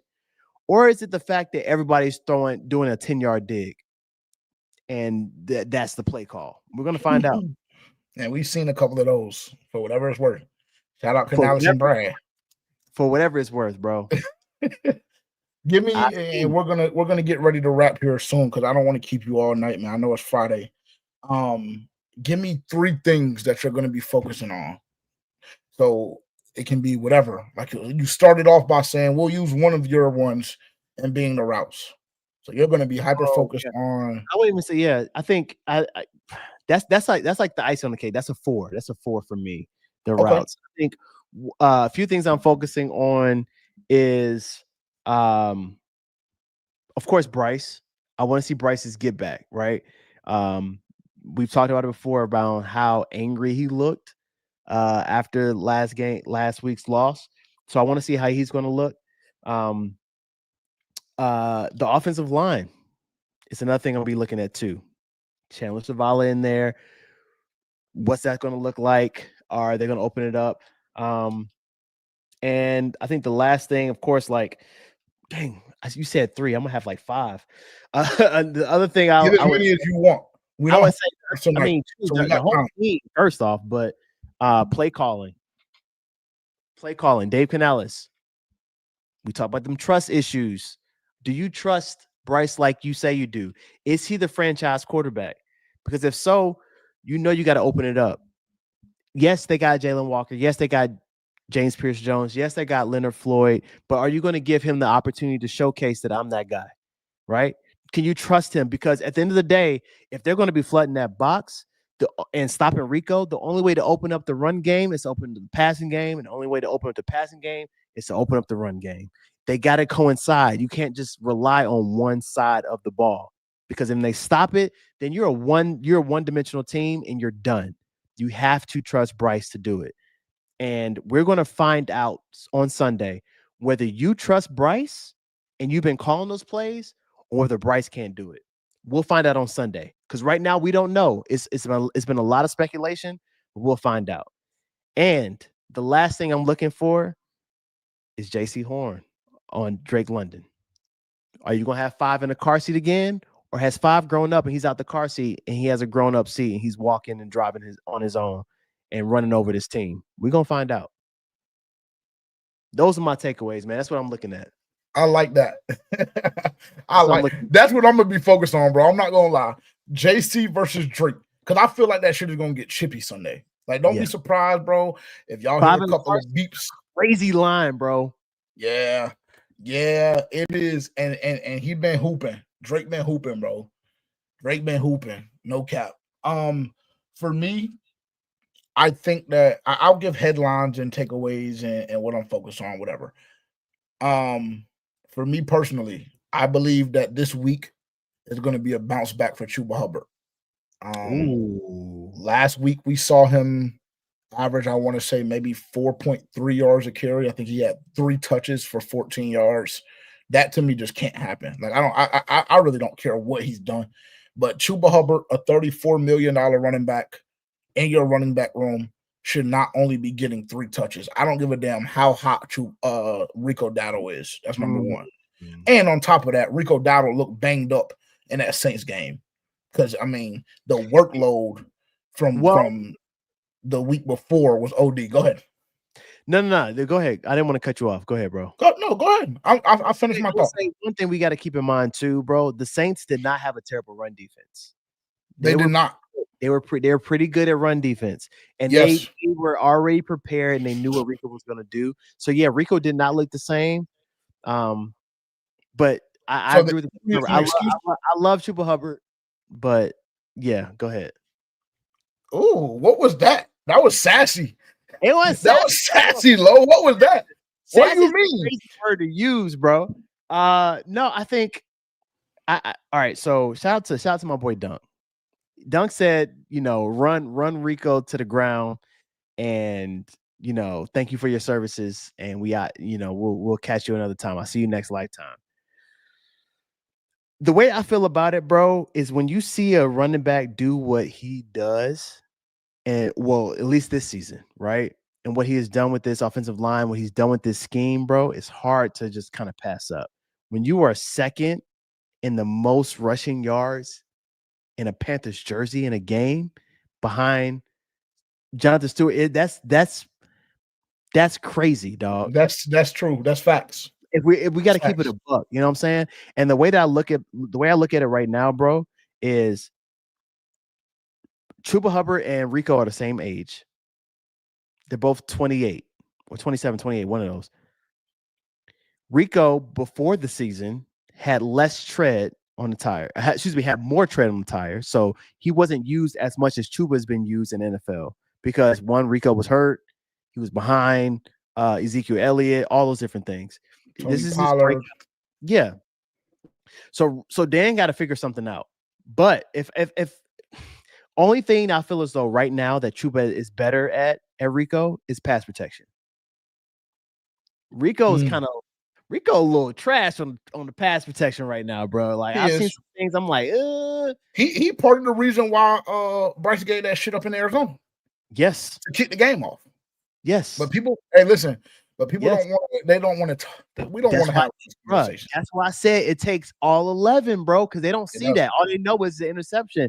But if you look at the whole play, he didn't catch the backer coming off the edge or the safety, whoever it was, coming off the edge. So yeah, you're absolutely right. But bro, as violent as Rico runs, me personally, you cannot let that walk, bro. But that Cho, he coming for it. Yes, sir. He gonna break the bank, bro, as he should.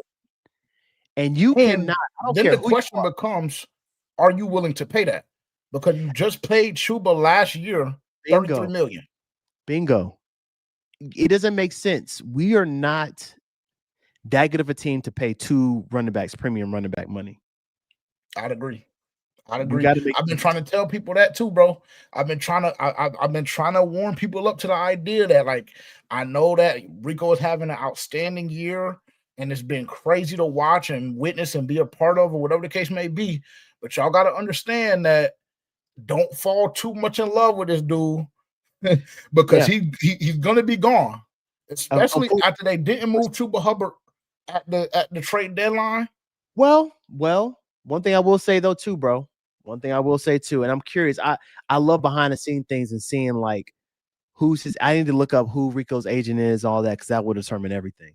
But one thing I will say is it was smart for them not to trade Chuba right now. We need two running backs right now. I agree. Both of them. And there is still an opportunity. I'm not saying it's gonna happen. So I know how y'all gonna do. Oh, Carlo, you said no. I'm not saying this is a hypothetical, but there is still a possibility, JJ, that Chuba could get traded in the offseason. There's a possibility. That is very true. There's a possibility, and there's especially with JB coming back. And that's the thing, JB. Look, I ain't gonna say I got a source, but I know somebody who know JB. You know what I'm saying? That boy hungry. Well, Lo, you need to tell the nigga, well, I'm glad and I'm happy that he hungry. Because, nigga, we drafted you in the second round. We had a lot of needs. And we had just paid Chuba Hubbard, or Chuba Hubbard was about to go crazy shortly after we went and drafted you. I'm happy that your source is. Don't shoot the messenger, bro. I'm just telling you what I heard, bro. You know what I'm saying? Well, tell him Panther Nation is ready. And we hungry too. Bro, we hungry too. Right now, we starving. Yeah, because right now for JJ, I told niggas the other day, about 2 weeks ago, fuck, keep talking about JB. Man, nigga, he can't stay healthy. He can't stay healthy, and we're coming off of 2 torn ACLs back to back. Nasty work. Work. So I hope he's right. I hope he's right, and I hope he is hungry, and I hope that he is who we believe him to be. Because I say all of that, but he was a dog at Texas. No, he definitely was. He definitely was. And he was getting his feet under him last year with the Carolina Panthers. He looked good. Yes. Yeah. So I mean, we'll see. We'll see, bro. I think Dan Morgan has a very big decision to make. But we'll see how Rico finishes. We got 8 games left, bro. We'll see how he finishes the season. A lot of football left. A lot of football left, bro. A lot of football left. So, and I will say that I feel as though like even though our fan base like tweaks out when we have those losses like against the Saints or against the Bills, and people just start jumping off the cliff and shit like that, I would say that overall, like looking at the thing as a whole, I feel as though Panther Nation has a good feeling about this season so far. yeah, I they really, should. really do. And I They think that should. it's very important for this team to close the year off the correct way. I really do. I don't know what the correct way is. That's something that you as a fan individually will have to determine for yourself, Well right? said. Because for me personally, I know where I had this team before the season, and I know that they're going to fall short of it because of a couple of missed opportunities, like the Arizona game, like the Saints game last week, right? So for me, that's just something that I have to deal with heading into the off season and heading into next season and saying, okay, well, last year to JJ, you underperformed, unless by some work of God, Mm-hmm. you beat San Francisco, Seattle, and LA. Because that's Yeah. almost the only way you can get there for me personally. Mm. But yeah, I mean, we'll see.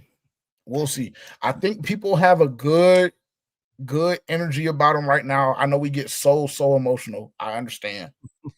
But to be like Corbett said, bro, sitting at 5-5, this point in the season, Bro, yeah. you control your own destiny. I mean, I told niggas that on Tuesday. You control your own destiny. So like we can start jumping off the cliff and start doing all of this. But bro, like Tampa State still got 2 very, very tough games coming up. And Tampa still got to see us twice. Yeah. Like niggas is doing all of that. I hate to remind y'all, but With had no it not been for Fox not having the correct angle and Chuba Hubbard fumbling the ball in OT, Tampa was clipped, and Tampa should have been clipped about 2 or 3 times that game. Right. We just chalked that up to immaturity. Right. So, I know everybody is kind of feeling a certain type way right now, whatever the case may be. And I totally understand, because I believe this team has missed opportunities as well.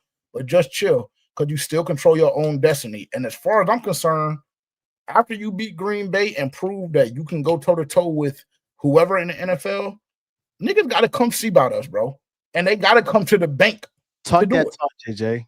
Come I'm on, just don't hype you know me what up. I'm saying? Don't hype me up. Don't Bro, do it. I'm just telling you, niggas have to see about us, bro. Yeah. Like, because this team has been very inconsistent. And what I chalk that up to is just us being extremely immature. Like, just look at how young we are. Look at our starting quarterback. You look at our starting edge and Nick Scorton, right? You just look at the lack of opportunities in the linebacking room with Trev being as young as he is, Roseboom really being a career second-year guy up until last year. Yeah, this is first year starting. Yeah, so, right, exactly. So it's just like it was still very, very young. So I chalk the inconsistency up to that. Yeah. But I'm just telling everybody, this is why my whole mentality is just like chill, bro.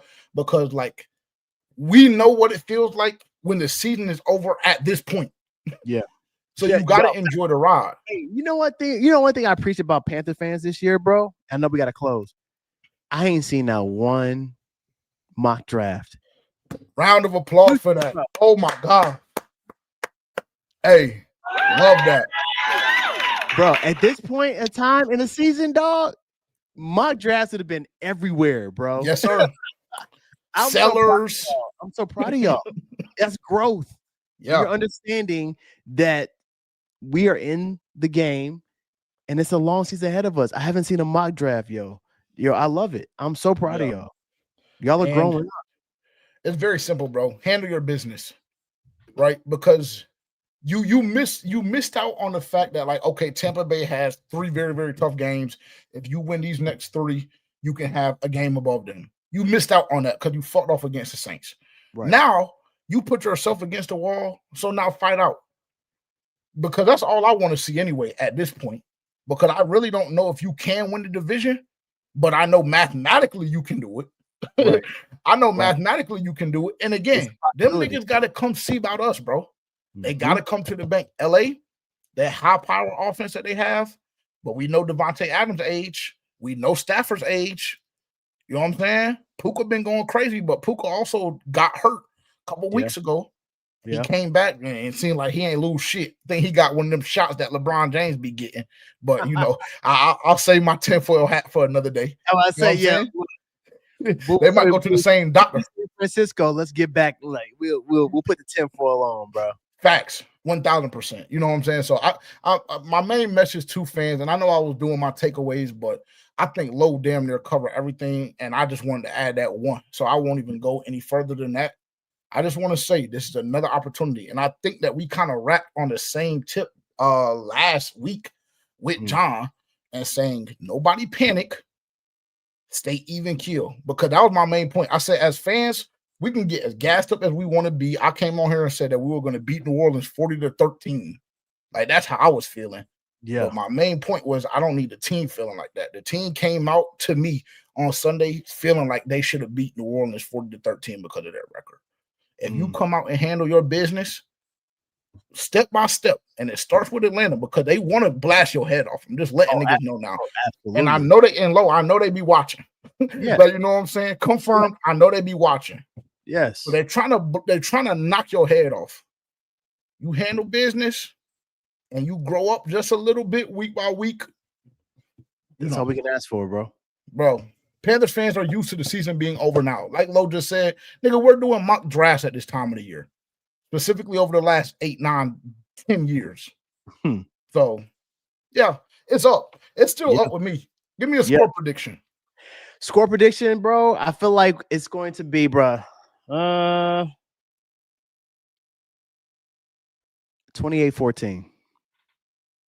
28-14 Panthers.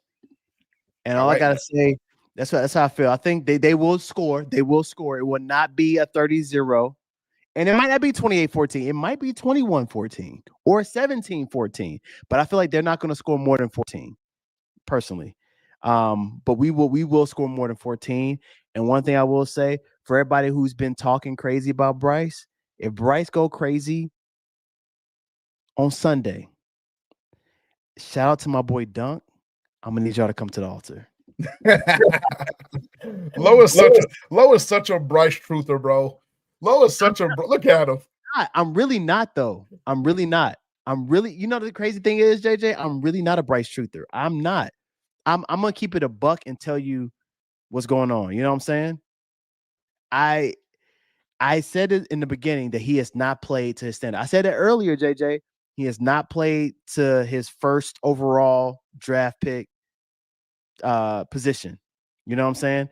And we saw what he did at Mater Dei. We saw what he did at Bama, and he has not shown us what he can do. I do still feel like there's room for improvement, and I think he could get there.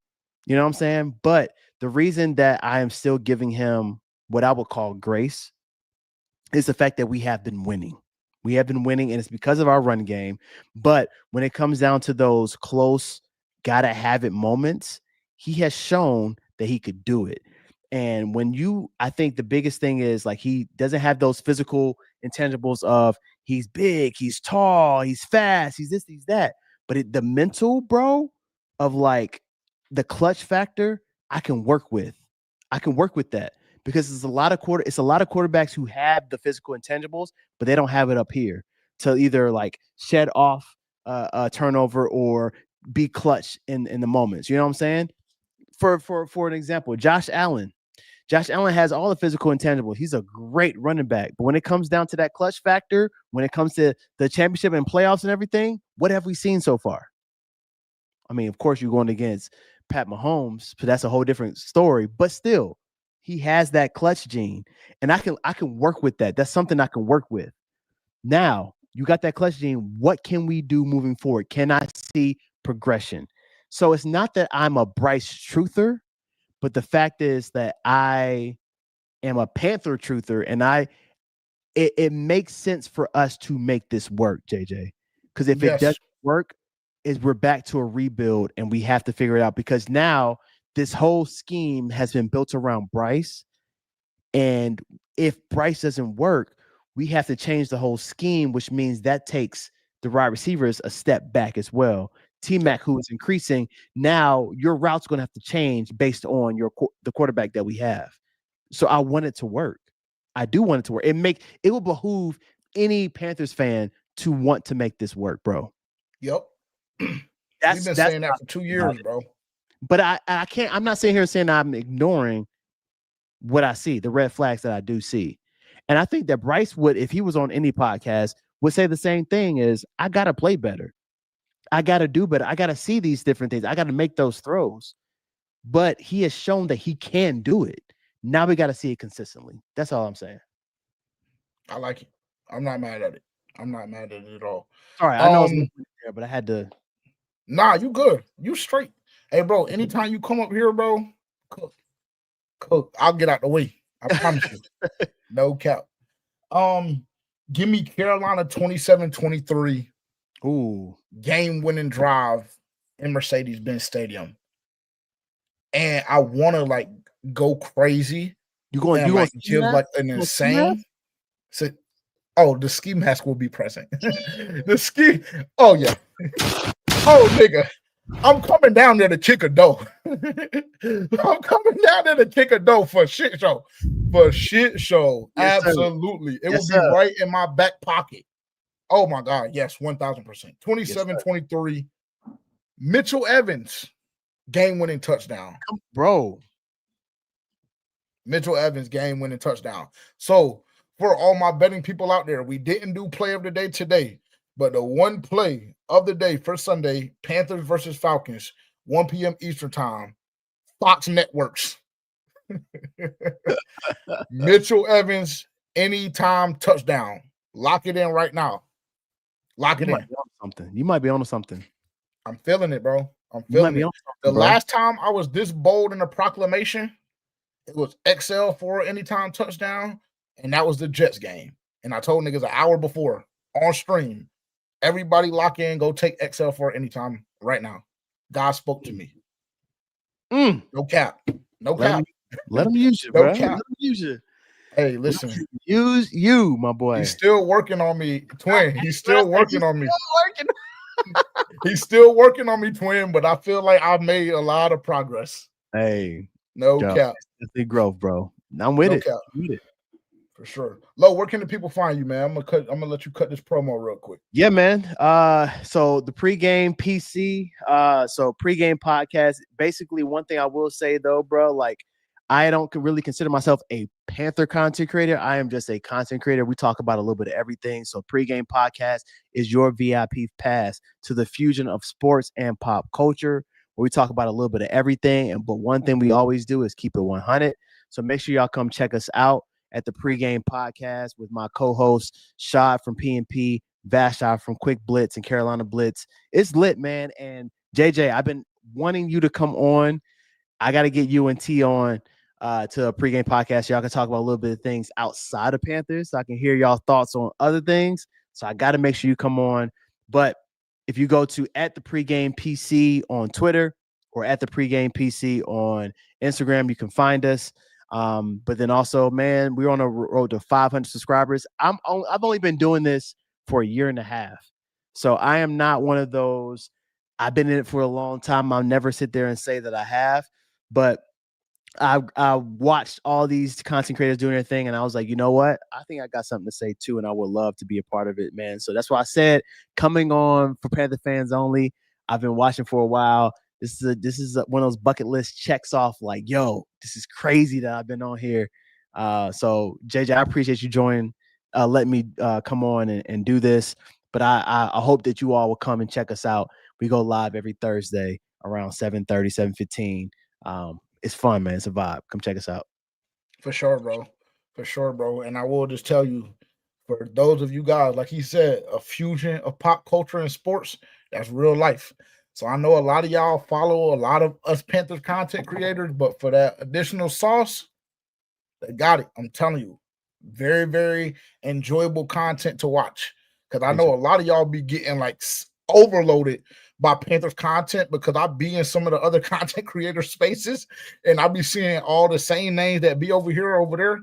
So for, you know, a little switch up. Yeah. Go tap in right now, man. Get my man to 500 subs. Get my man to 500 subs. Run that up for sure.